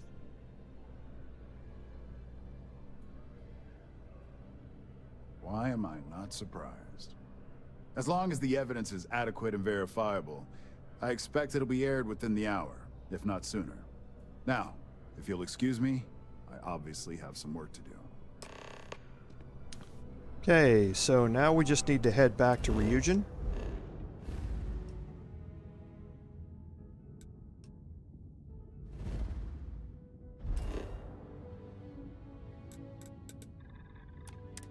Take a little bit of a scolding. And do the final mission here, which really determines the future of Ryujin as a company, and it also determines how much your companions hate you. Because I've told you throughout this entire questline to leave your companions back on the ship or back at home. You don't want to bring them along on this because you'll be making some decisions that they're not going to like, but also because they can't do stealth. And stealth is a big part of this. So, but this section here has some clear moral choices to it. And your companions all want you to do one particular thing. And they're going to be upset with you if you don't do it. And there will be some disapprovals there, but they're not going to leave you permanently or anything like that. So feel free to make your own choices. I believe you were specifically told that we did not want a body count on this assignment.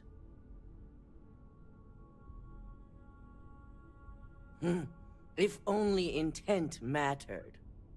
All the tools at your disposal, and yet here we are. I hope you at least attempted to use the internal Neuroamp. And yet not useful enough to avoid a body count? Still, it's good to know the applications are proving themselves. So now it's just a waiting game for SSNN to break the news. Once the story airs, we have another board meeting scheduled to decide how to handle Infinity. Go ahead, Maeve. The SSNN broadcast has started. Shall I patch it through? Yes, thank you. The murders are believed to be linked to a new investigation where Drexler would have been accused of numerous violations, including murder for hire, unauthorized human trials, and corporate theft. Authorities representing the UC and the Freestar Collective have been dispatched to a consolidated mining station and the clinic. Both locations are believed to hold numerous victims. Drexler's motivation appears to be an attempt to launch a new product based off stolen information from a competitor. The details on the project itself and the competitor have yet to be confirmed. This has been David Barron for SSNN. Perfect. This exposure puts Infinity right where we want them. The meeting will begin momentarily, but I want you to discuss the options we have with the other members. Infinity's net worth is about to hit rock bottom. So this gives us the opportunity to win a little more public faith.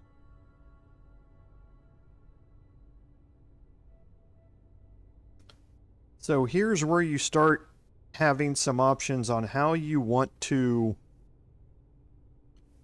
determine the future of the company.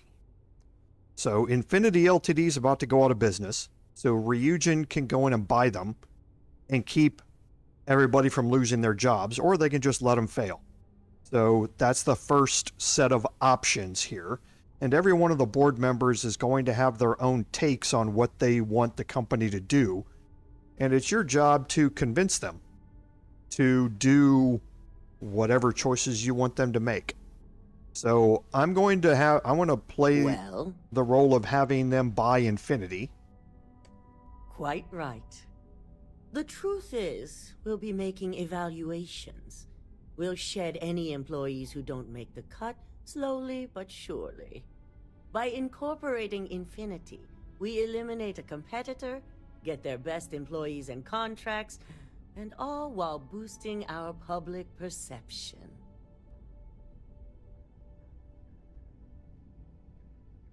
I'm glad we're on the same page. Which is why I'd like you to talk to the board to convince them this is the right move. There are several who might disagree, and you have the perfect tool to help sway them. Good. You'll find most of the board members in their offices preparing. Vina is also here, waiting for the meeting to start. We'll need at least 50% of the vote to go our way. In the event of a tie, I will make the final decision. I trust you'll get it done. Okay. So now your job is to talk to all of the board members in this final quest here and figure out what you want the company to do. And that's what's given in the quest options here, is that you can convince them to either continue developing the internal Neuroamp, or to buy Infinity, or to neglect both of those two.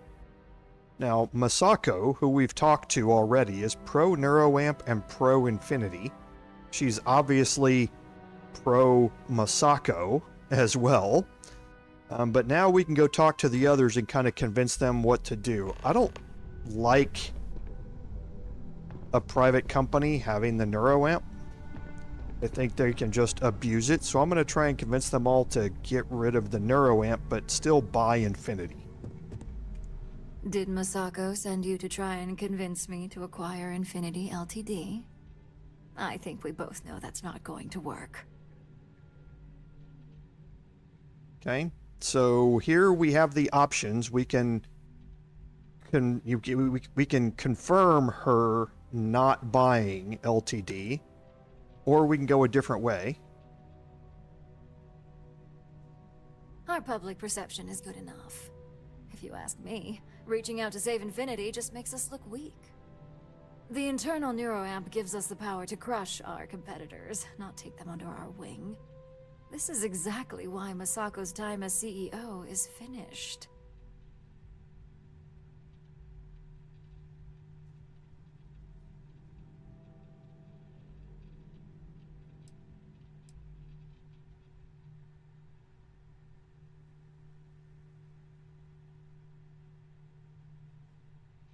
That Neuroamp is a breakthrough. It gives us the edge in any situation, so get used to it. Besides, most on the board would agree. So why not use it to seal Infinity's fate? Okay, so here you have a manipulation option where we can change her view on acquiring Infinity. Well, it does make Ryujin look good. And we do gain a wider customer base, which means higher profits. You're oddly right about this one, Op. I guess you are worth keeping around. As long as everyone has Ryujin's best interests in mind, this should make for an interesting meeting.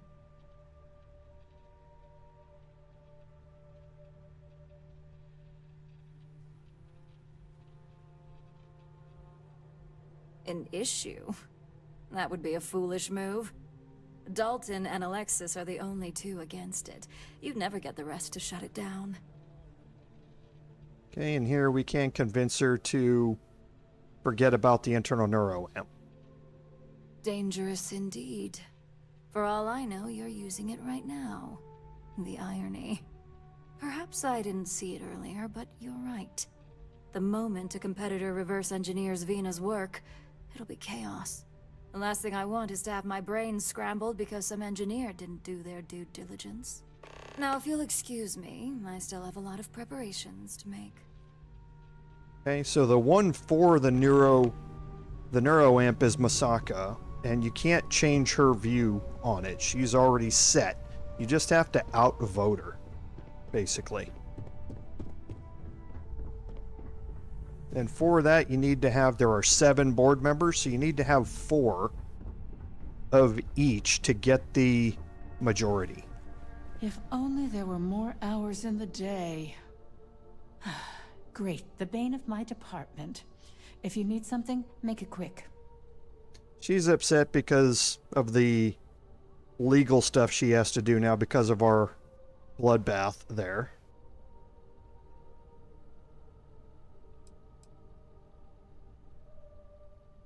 Not much to discuss there. I believe I've made my case quite clear to Masako on why I am against it. Okay, now here you have a persuade option. All right, I could use the entertainment. And I forgot to put my... Oh no, I do have my suit on. So I have a 10% boost to it. I suppose I might be overreacting a little.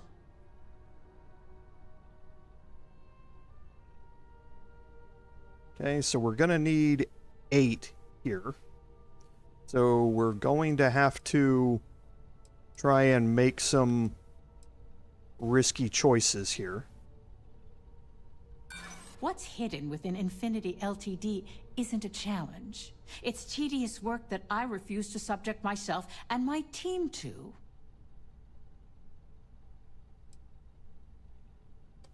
I do pride myself on solid contracts, and this one would be especially challenging. Huh. Well, what do you know? I think you just convinced me. Talent like yours belongs in the courtroom. Rolled a nat 20 there on that one. So this is the option here to go negative on the Neuroamp. Don't even get me started. First off, if I find out you used that device on me, I will tie you up in court on whatever charges I can conjure for the rest of your life. Second, that tech is one major human rights violation that no legal team wants to fight. I'll do whatever I can to make sure it's either severely delayed or collects dust in storage. Okay, so you can manipulate her to get her to agree to the Neuroamp, but I'm just gonna agree with her. Well, I'm both glad and surprised to hear the one person who has one say that. Masako's lucky to have you at her disposal, even if you are a continual thorn in my side. You may be the greatest asset, aside from the internal Neuroamp, that Ryujin has. This exchange has been surprisingly insightful, but now I really do need to get back to my notes. Okay. So we do also have...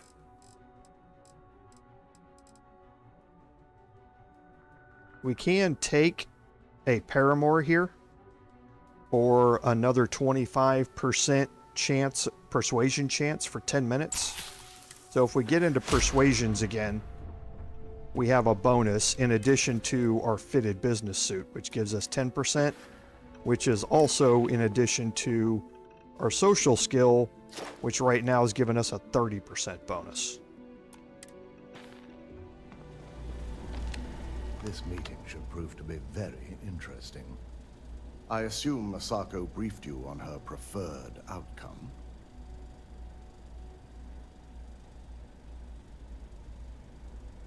That blasted tech. If it were up to me, I'd have shut down Project Dominion a long time ago.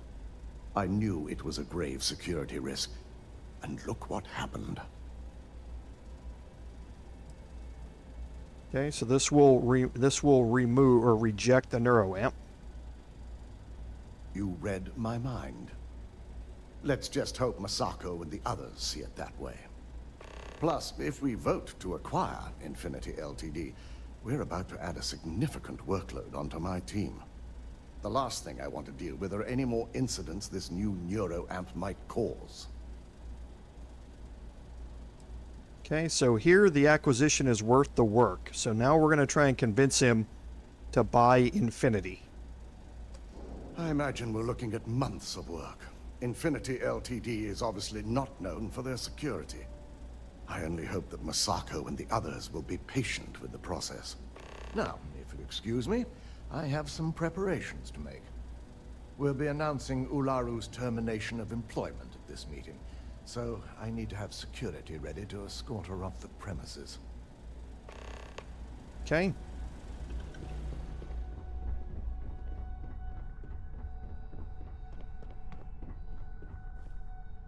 Is Masako checking up on me to make sure I'm on her side? In this business, there's always a side. And right now, I'm backing Masako. We just need to grab Infinity LTD while it's got the public's full attention. I'm all about free PR, especially when it's painting us in a good light. Okay, so you can manipulate her to forget about LTD, or you can confirm it. I'm sure I can squeeze enough goodwill out of this to last us at least a year.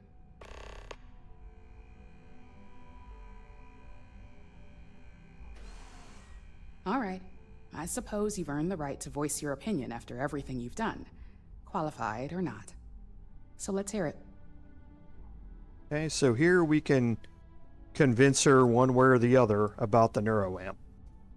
The possible backlash on tech like this is not lost on me.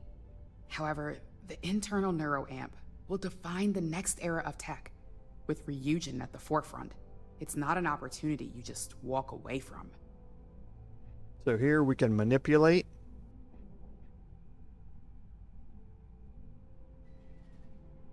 You're right. The moment you violate your customers' trust, there's a good chance they'll never come back. Even worse, you push them into the hands of your competitors. Well, it seems your talents really do stretch beyond just being an operative. Good talk. Maybe I'll even consult you on future endeavors.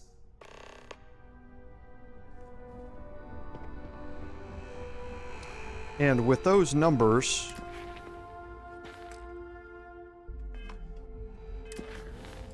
right now we have the majorities in all of them. So we've already convinced everybody that we need to pass, but we're going to continue talking to everybody and finishing up this quest because we have to talk to all of them. And how's my favorite patient doing? Not seeing any temporal memory flashes or losing time, I hope. That's great. I'd say Project Dominion is ready for legitimate human trials in that case. One step closer to seeing market approval. Genevieve is going to be so excited. So, tell me what you think of the Neuroamp. Okay, so here we can confirm it. Here we can tell her to forget about it. I hope you're not actually suggesting that the technology I spent years working on and perfecting never sees the light of day. This is groundbreaking work. My life's work. Okay, so it's going to be pretty hard to persuade her. Fine, fine. Make your case. Okay, but there's only we only need 4 out of this. Well, and we got a perhaps I crit. really do need more data. Well, this conversation's made me feel like a proper monster. But you're right. In a perfect world, tech like this is used for good. But this world is far from perfect.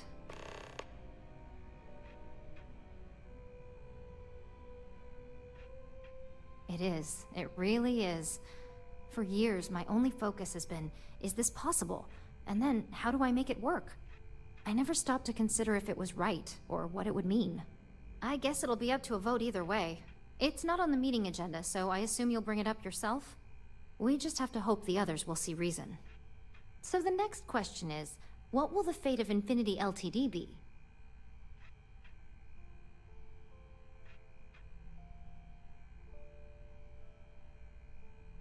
Exactly. Not that I want to gloat over it. Maybe just a little. Okay, so DeMarcus and I have really been looking forward to it, so fingers crossed this deal goes through.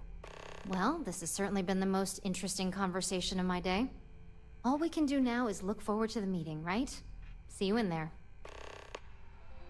And just one more. I'm glad we're making an effort in our appearance today. Just the person I wanted to see. I want to get all the details locked down for this meeting, and I believe you to be one of the best sources available. Good. I prefer first-hand feedback when available. You've had the chance to encounter members of Infinity LTD throughout your assignments here. Do you think they're worth redemption? And why?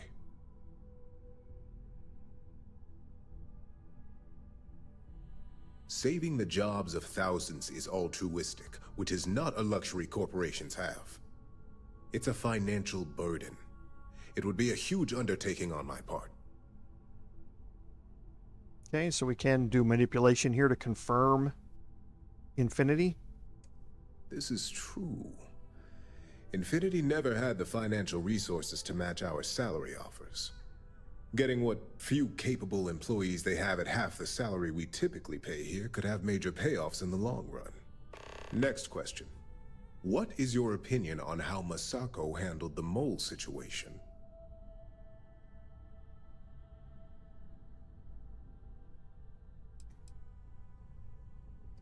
Any insight into what made it successful?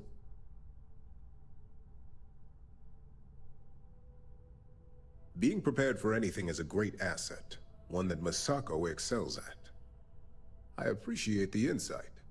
I suppose I should ask if there's anything I can do for you, considering how helpful you've been.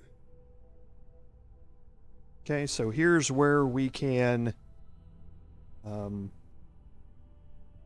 persuade him against the Neuroamp. It's only dangerous to those who can't afford one, hence the added motivation that will bolster sales. I think we all know how averse I am to chaos. Finances are my forte, so you make a good point. Our competition has yet to truly master neuroamps, but the possibility is there. It's a risk I am unwilling to take. At this time. This has been rather enlightening for me. I appreciate the time. Okay, so now we just have to go into the meeting and finish up the quest line here. Everybody's going to start filing in.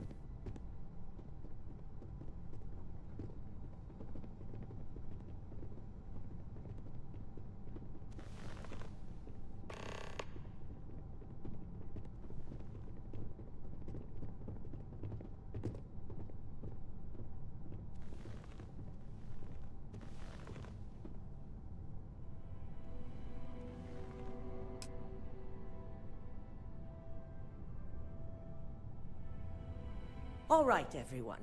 As you all know, we've successfully exposed Infinity LTD's botched human trials and murder for hire through SSNN. The public is demanding their leadership, namely Lucas Drexler, face trial, and he's probably writing his resignation as we speak. Ryujin will be launching a statement, but I believe now is the perfect time to acquire Infinity LTD.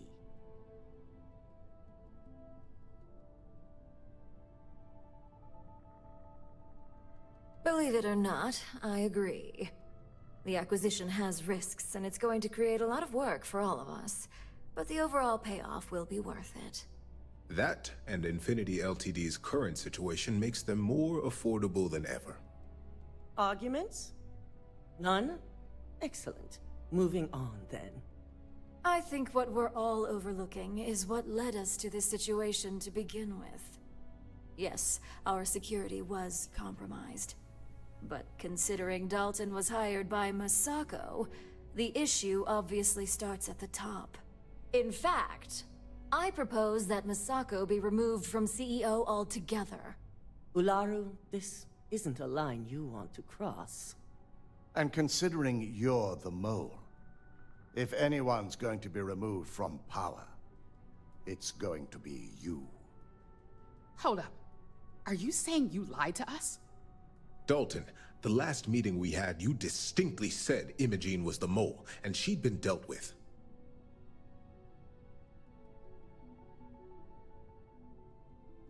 Do you even have any proof to back up this outrageous claim?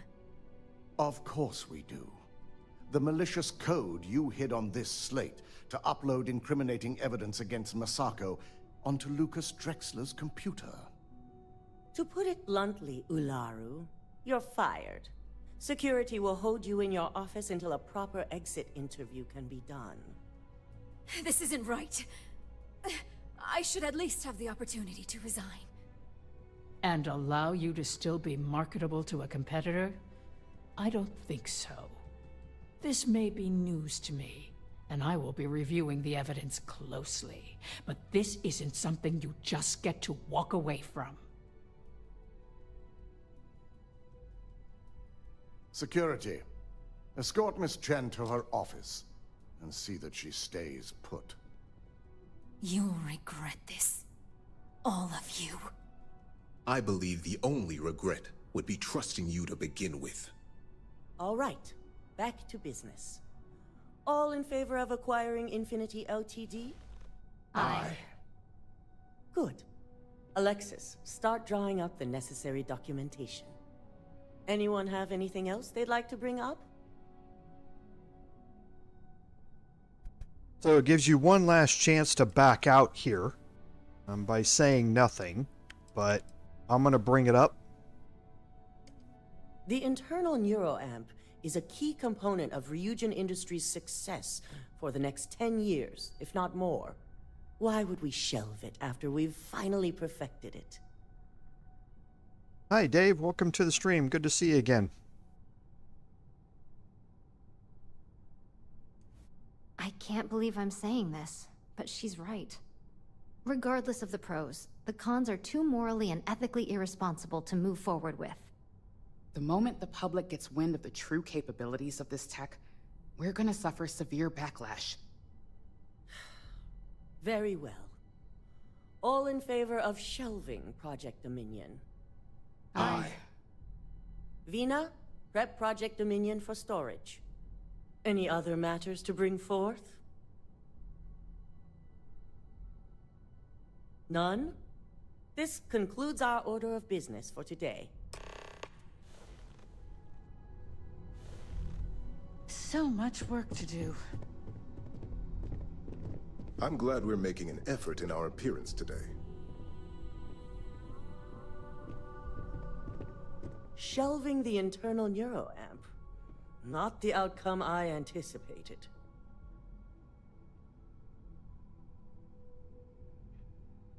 A fine point, but it still proves its usefulness. The truth remains, Lucas Drexler learned a hard lesson, and we exposed a traitor among us. You've proven yourself to be quite the asset here at Ryujin.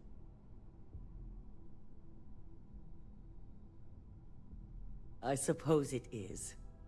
Gratitude isn't something you typically hear these days in the corporate world. I truly appreciate the work you put into exposing Ularu. No operative has ever had to investigate our own to the extent that you did. I can imagine it may have been a lot of pressure, considering you were fairly new at the time.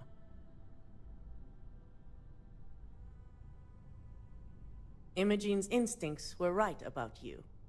Now, as promised, I have your bonus.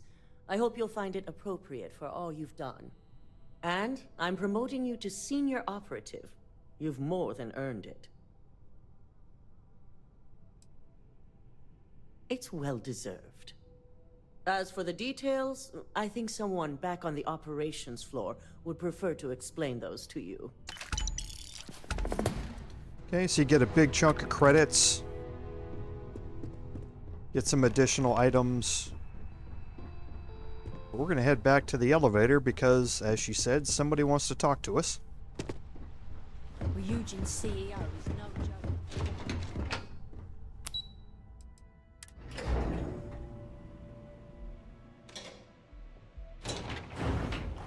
And you saw from the quest marker that Imogene is now back in her office.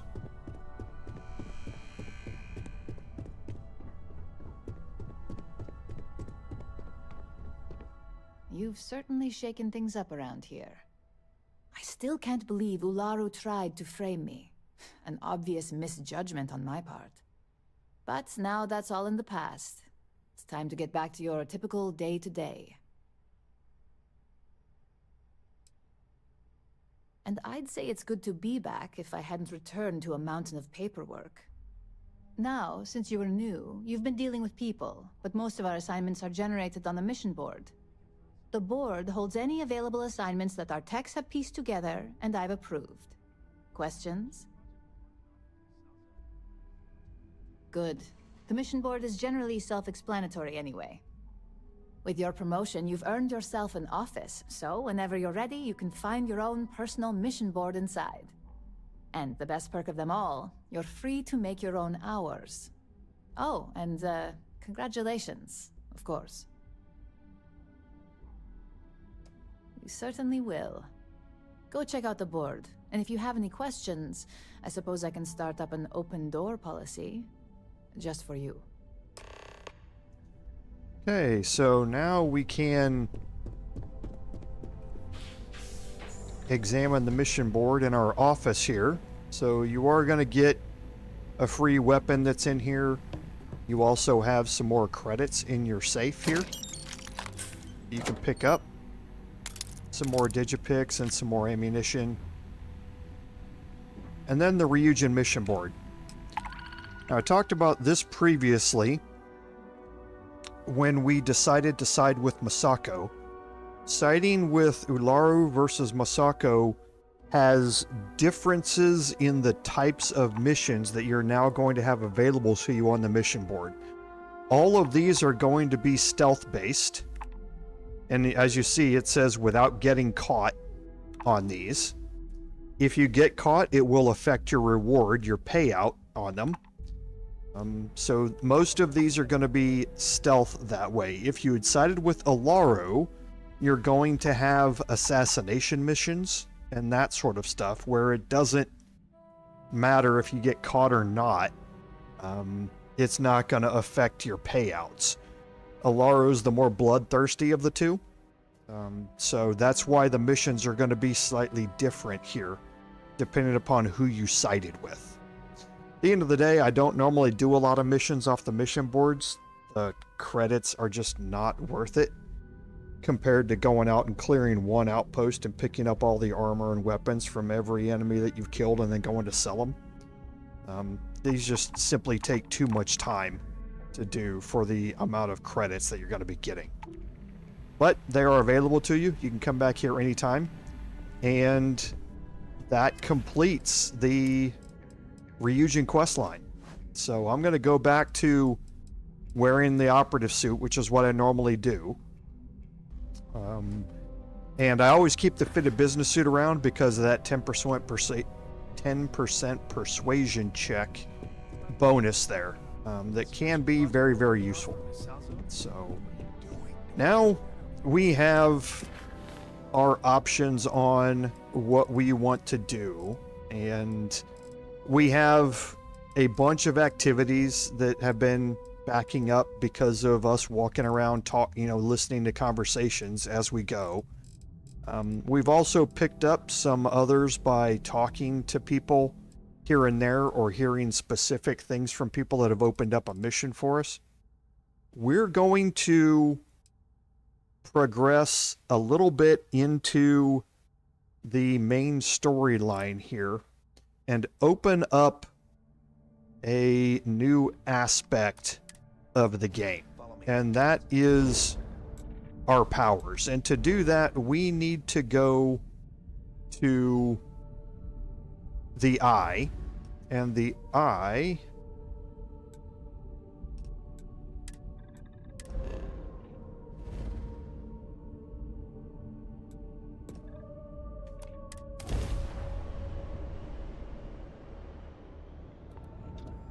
Be advised, you are entering United Colony space. is here. Reports appear to be scanned.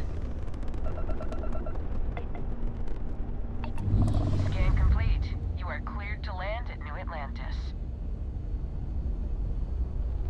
Yeah, Philip, in my opinion, they really aren't worth it, especially on the stealth side of things. But it is something, again, interesting. So if you're looking to do those type of missions and you're really RPing about that type of stuff, that mission board's certainly there for you. So the eye here, you can feel free to pick up anything you want out of any of these things. I don't necessarily think we need any of that.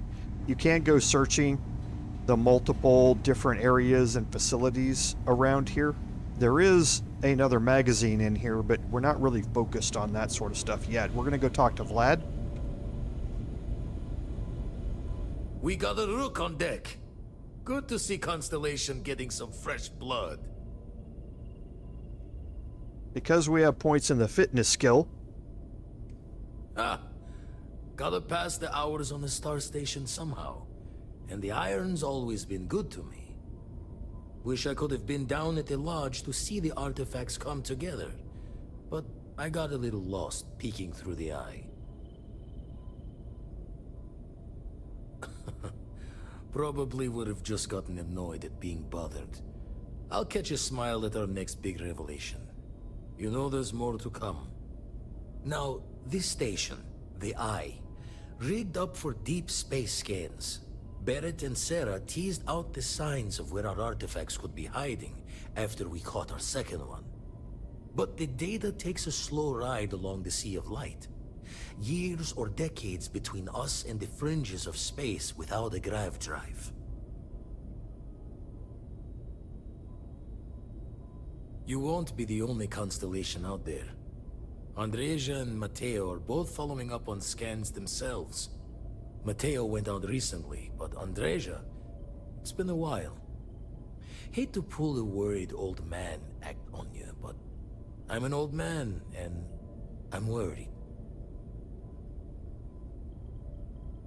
She should be at one of the 2 sites I've marked on your star map. Can take care of herself, but we all need backup sometimes. Anyway, hopefully you'll be catching Fortune's smile, and we'll have some more artifacts to take a closer look at. Happy hunting. Okay, so you can continue to talk to Vlad here and learn some more about Show him. the words another time, then. But for now, we have a couple of new markers to look at. One is here at Narian, and the other one is over here at Tau Ceti. So we got started because I had forgotten about the key ingredient mission that took us an extra 45 minutes or so at the start of this. We won't have time to complete both of these and explore powers a little bit, but we should be able to go through at least the first part of this mission here. Are you prepared to face judgment?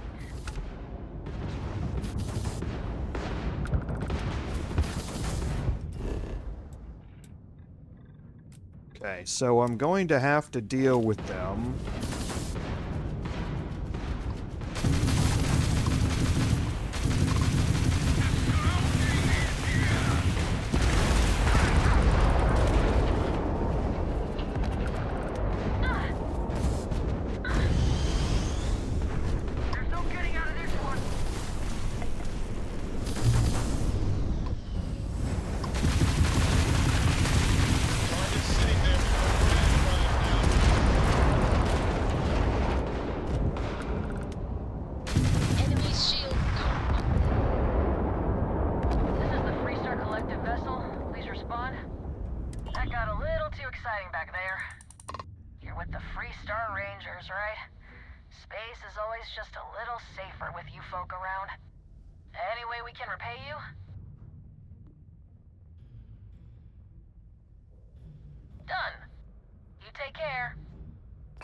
I normally end up asking for parts for my ship when I get those.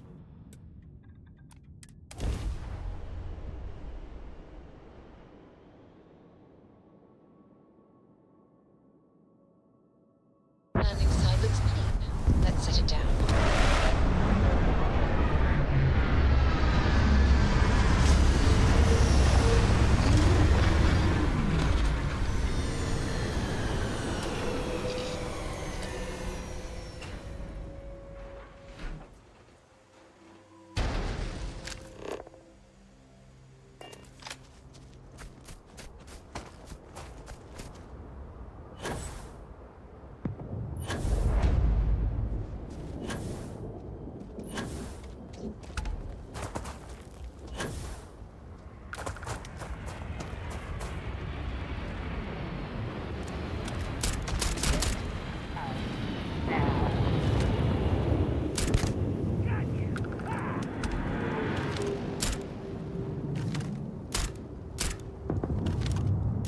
You gonna quit jumping around?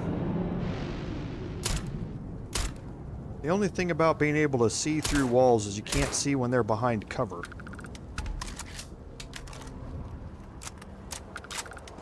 That's the only downside to the recon scope.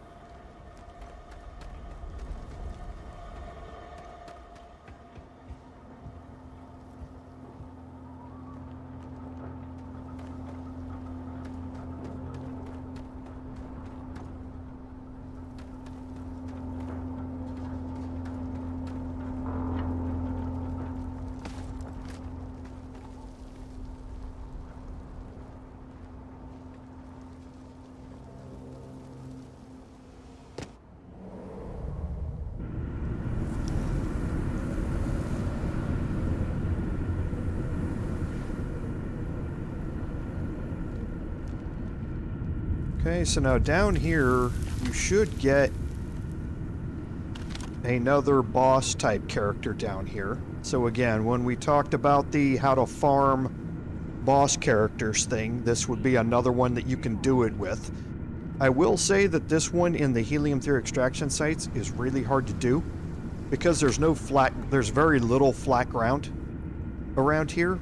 So when they die, they tend to fly all up in the air when Bethesda physics kicks in and they collide with a little bump on the ground or something. So I tend not to do this one very much. But you do have a boss down here. And I'm fairly sure we can one-shot headshot a level 30. Yes. Okay, we're gonna have more that are down here.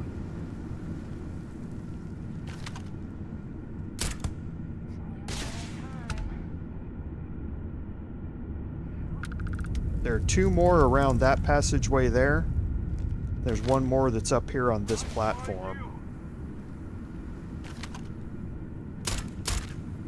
I never liked him anyway. Not like this. Okay, so since we leveled that up, we definitely want to spend a skill point on that before we start going again so that we can start that 100 enemies counter going.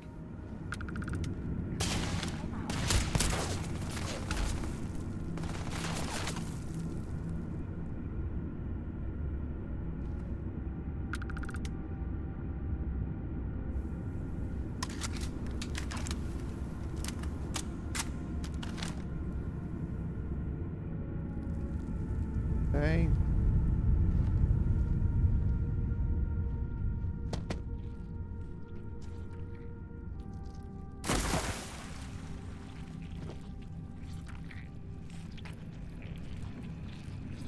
So over here is your end of the area chest.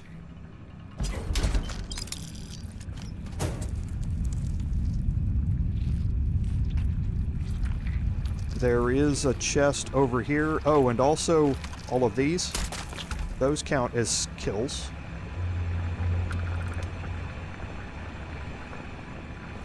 There's a contraband cache here that you can pick up a whole bunch of contraband to sell for some really good money. We've already seen contraband. Now we're going to head in here.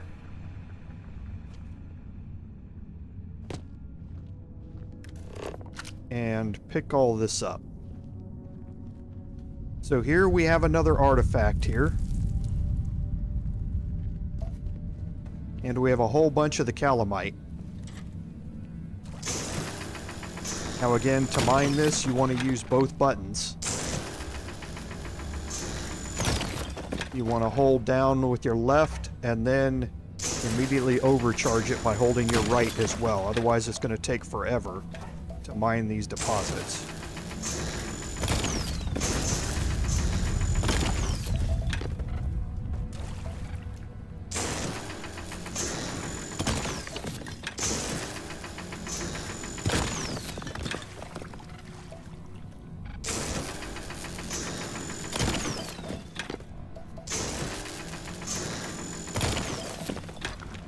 But there is a lot of it down here.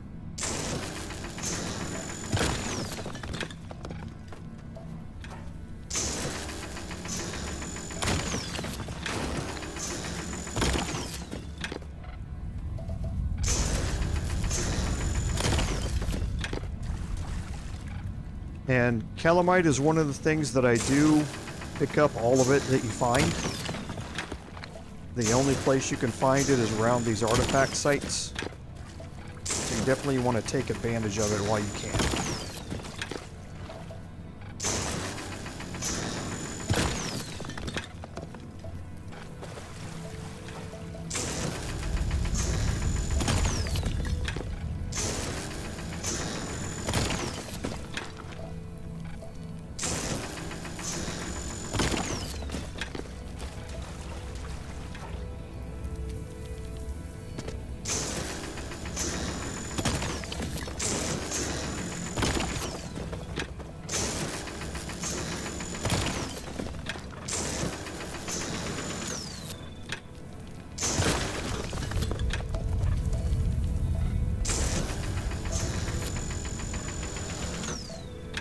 Some of these you have to be careful with your targeting. You can only get them from certain directions.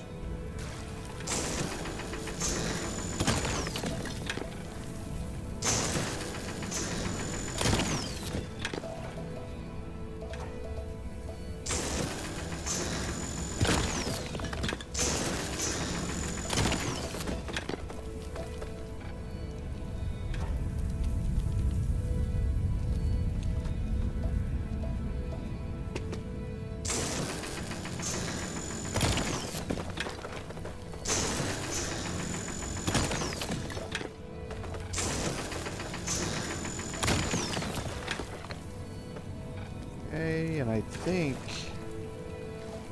that's almost it.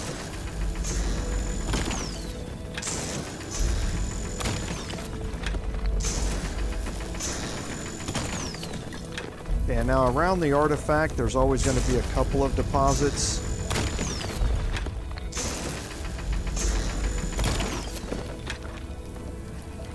Just have to find where to target them.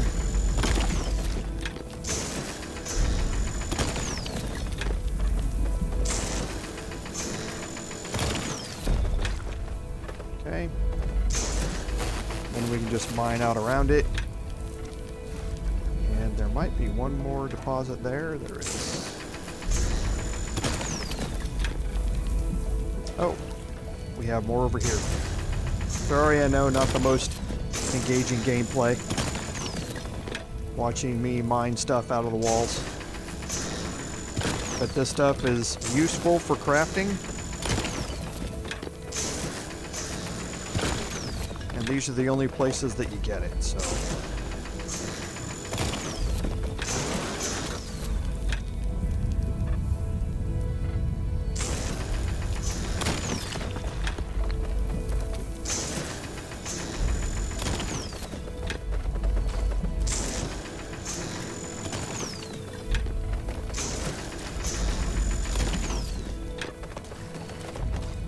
Okay. So now we'll go pick up the artifact.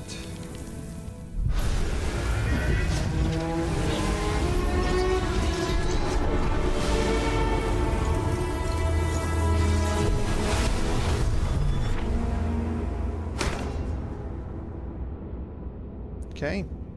So now we can head off to the second site. You can continue to look through the abandoned outpost. This is a helium-3 extraction site, at which you will find as points of interest around the galaxy here. But we don't need to. We can always come back and do that some other time. I'd prefer to get us through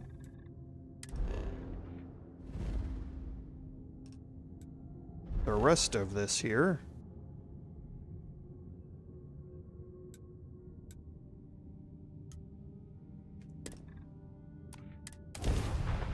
And introduce y'all to Andreja.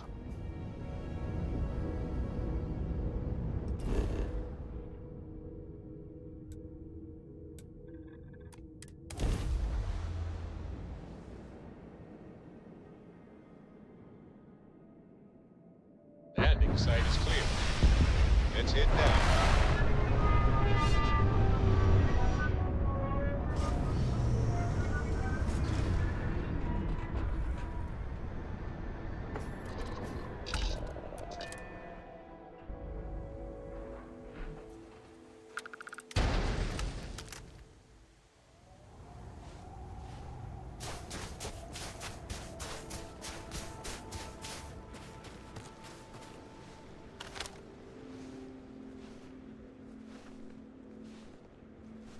Okay, so you always check around the outskirts first.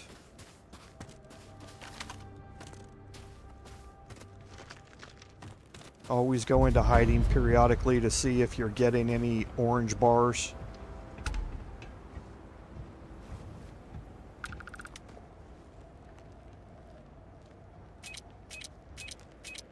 Mines.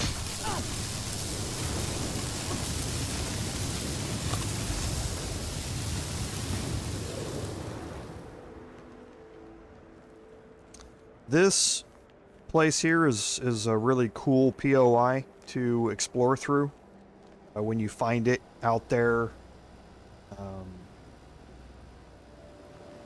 in the game on planets. But this one, the spawns for these two things here are always random. Don't come any closer. Identify yourself.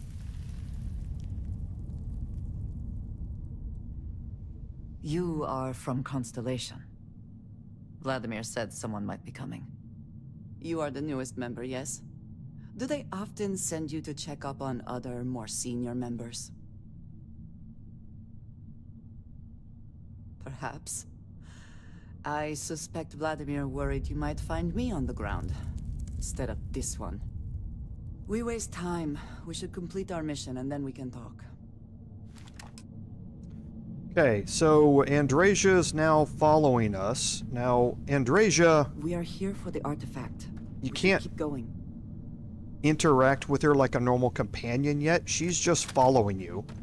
Now, this is a Varun Zealot, so you can see you have the possibility of getting Varun armor Always from them. worth checking. Never know what I you might will find tell in you their right pockets. now that Varun armor, while it does look cool, is in the 3rd tier of base armor stats. Even at the superior level, it falls way behind everything else. So if you're purely looking for stat improvements and the best type of protection in the game, it's not going to be from Varun items. So don't think you have to sit around and farm them for hours on end, because honestly, they are not that great.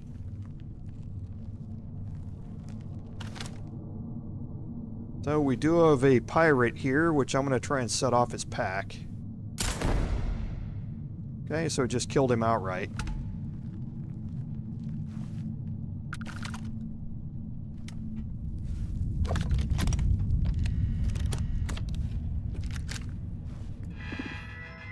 And here we have robot control, so let's update and recalibrate the settings and activate the unit.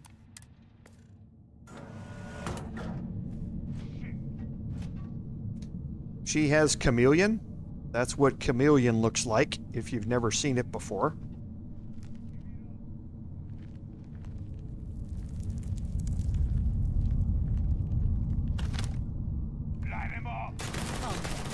Meet your fate. Taking damage. Warning. Damage registered. And once again, we are triumphant. So we can get some robot help here. Don't really need it. The pirates in here are all fairly low level.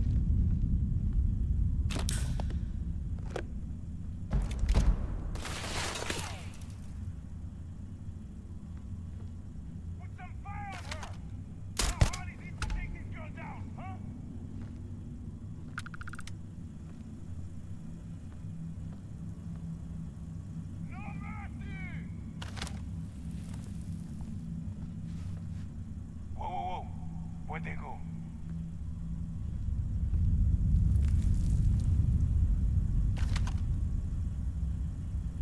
Be advised that hostiles may be in the area. I am investigating. I am going to find you. Can't see where he is, so we'll just head down and around. Sure, we'll encounter him here in a bit.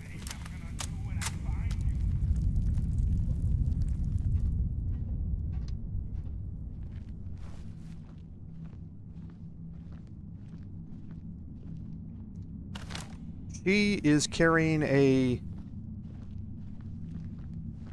Varun Inflictor. So she has some pretty healthy firepower there. But there's also a reason that she's carrying that. And you're going to learn more about Andreja as we go through this and her backstory.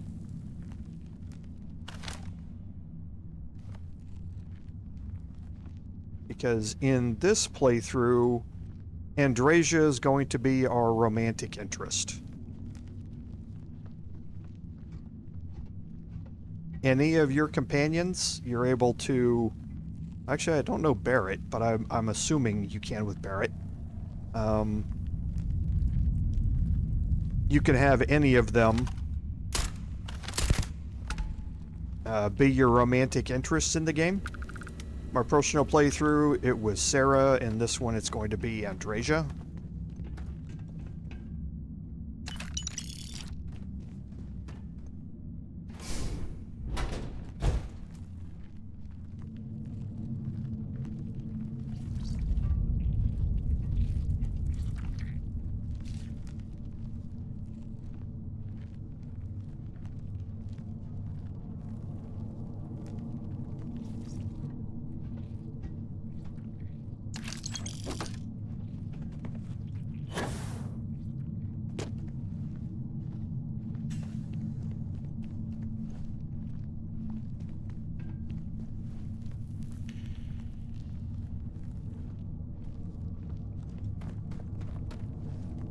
And like I say, every one of these is slightly randomized.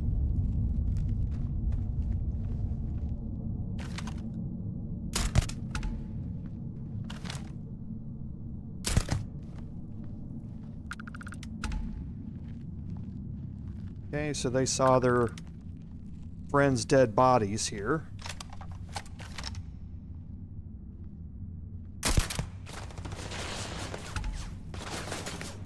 Yeah.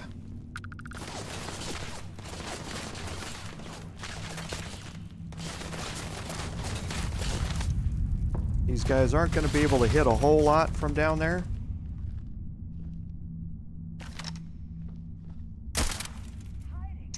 And of course...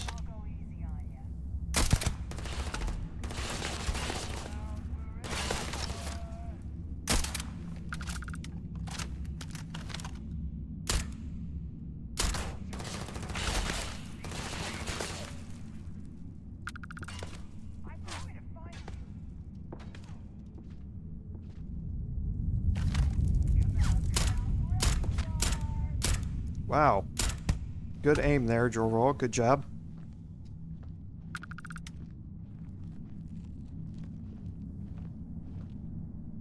There he is.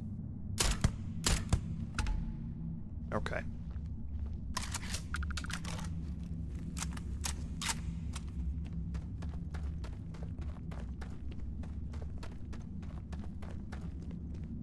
And again, there's a whole bunch to explore in all of this. There are little side passages and little caves that you can find in here to take you into multiple different areas. There's a couple of secrets in here. One of them is down here.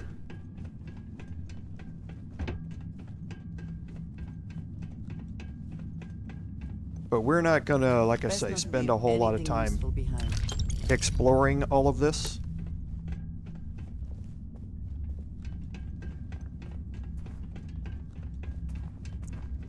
But yeah, here's one of them. There's a way to get down into another room over here. And then you can see it. You can access it from here by jumping off the back of here and going into that room. A couple of more crates in there you can loot and that sort of stuff. Again, I'm more interested in getting this completed before we get to the end of the live stream here for y'all. So we can start up with the powers on the on the next live stream.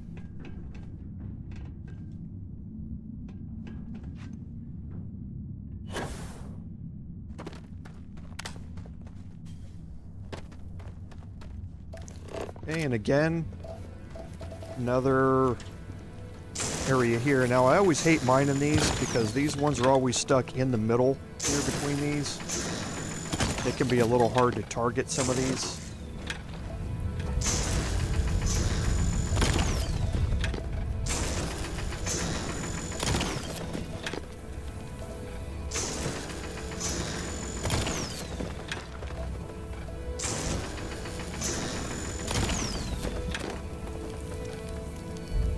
But there aren't nearly as many to mine in this layout as there were in the previous one.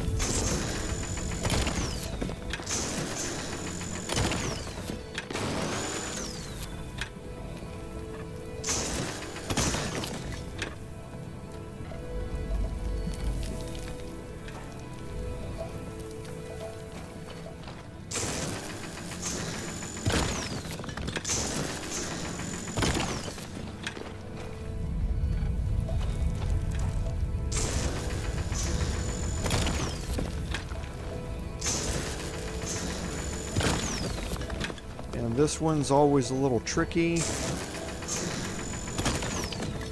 kind of always glitched into the ground.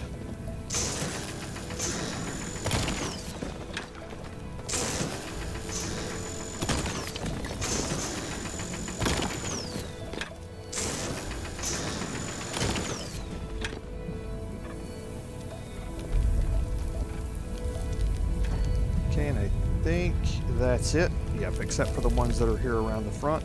Excuse me.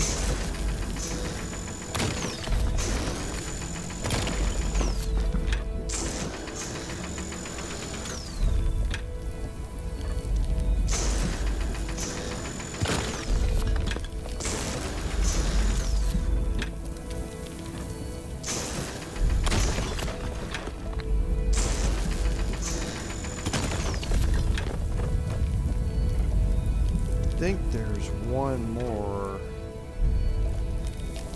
Yep. This one's really hard to target.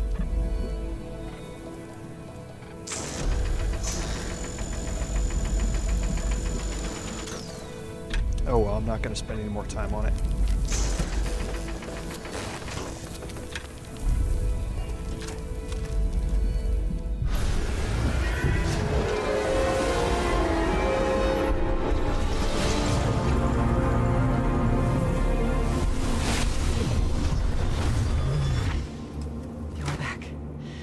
You did not respond when I called to you after you pulled out the artifact.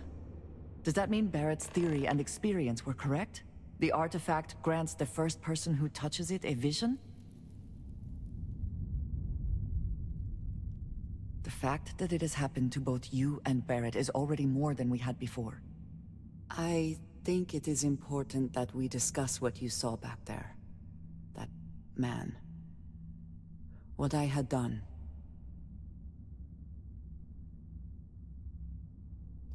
It was, yes.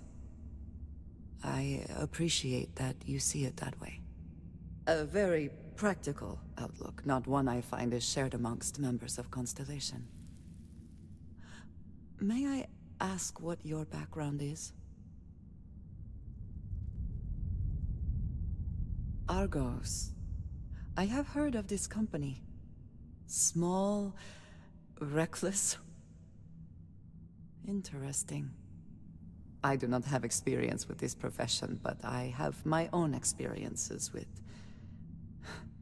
risk. We both seem to be unusual additions to Constellation. Please, I would ask that you not mention to Vladimir the circumstances in which you found me. This is not the first time that Va'ruun zealots have attempted to corner me.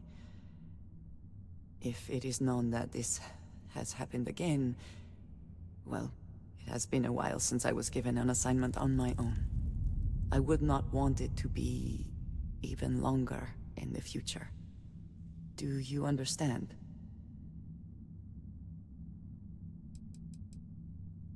You are unfamiliar?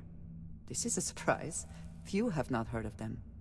They are fanatics, having taken the teachings of House Varun and twisted them into a belief that the galaxy must be wiped clean before the Great Serpent's return. So, in this I would say I have done the galaxy a favor. Yes, it would seem they have not yet learned how much it will cost them. But then that is their fundamental problem, is it not? An inability to see anything other than the path which they have created for themselves. Mom, this means we are in agreement. Thank you. That is good to know. I will finish here and return to New Atlantis when I can. You should go now, as they will be expecting us. Okay, so now we are going to head back to New Atlantis and drop these two off. And that should be the end of the live stream for today. And that's going to be a good spot for us to end because we can start up next episode dealing with a major component of this game, which is the powers. If we didn't have to do the key ingredient quest at the start, which I completely forgot about, we would have had much more time to explore it. We just don't have the time tonight to do it, and I don't want to rush through that.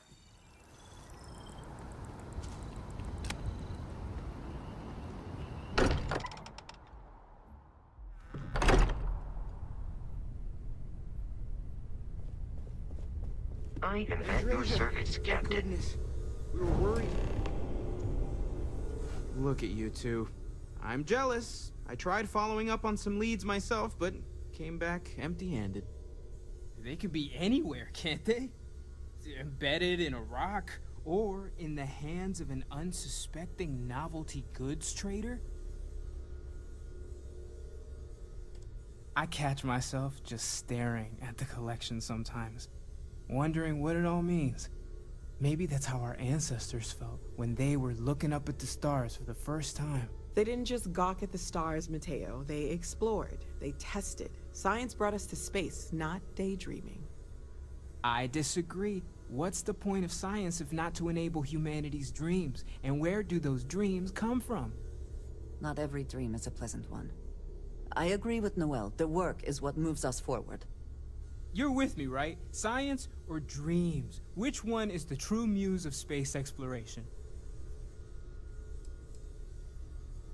Neutrality in a debate? I guess your side forfeits. How can you forfeit if you don't even take a side? You're getting rusty with your comebacks, Mateo. You know what? I just realized I completely overtook this whole conversation. This should be about you and Andreja celebrating a win for the group. I do not mind being asked to join in a debate. It was good to hear everyone's sides. But I do agree that we accomplished something together. Thank you for your help. Swiped any new religious texts? Right. I have no objections. You're telling me you haven't... Let us see what else we can find out there.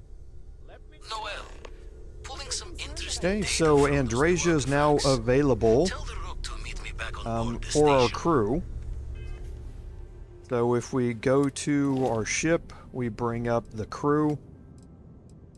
We can see that Andreja's unassigned, so we can assign her to the Star Eagle.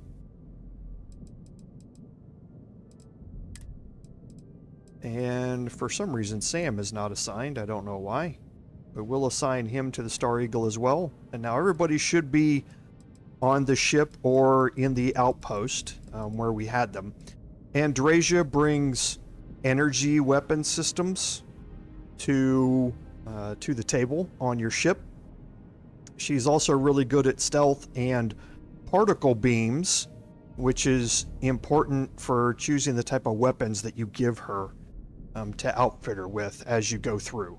Very similar to Sarah having proficiency with lasers. You want to make sure that you're giving her laser weapons to take the benefit of all of that with her, and then rifles on Sam, all of that sort of stuff. So I think that gets us to a really good stopping point. A Then, thank you, but Coming it up was with not the next live stream, we're going to continue this on by talking to Vladimir back on the Eye again, and that's going to open up another exploration. That exploration is going to lead us to a randomly selected area, and we're going to unlock a new ability on our character that's going to show up here at the top of our selection wheel here, and that's going to be powers, and we're going to delve much more into that on the next live stream. So again, I'd like to thank everyone for being here tonight. Thank you for your participation in the chat. I always enjoy my chat. I think you guys are great, so thank you again for being here. And Philip, yeah, I hope you get to feeling better and all that sort of stuff, get your voice back. So as always, I'd like to thank everyone for being here today. Without your support, none of this would be possible. This is me, Commander Jorval, saying until next time, fare thee well.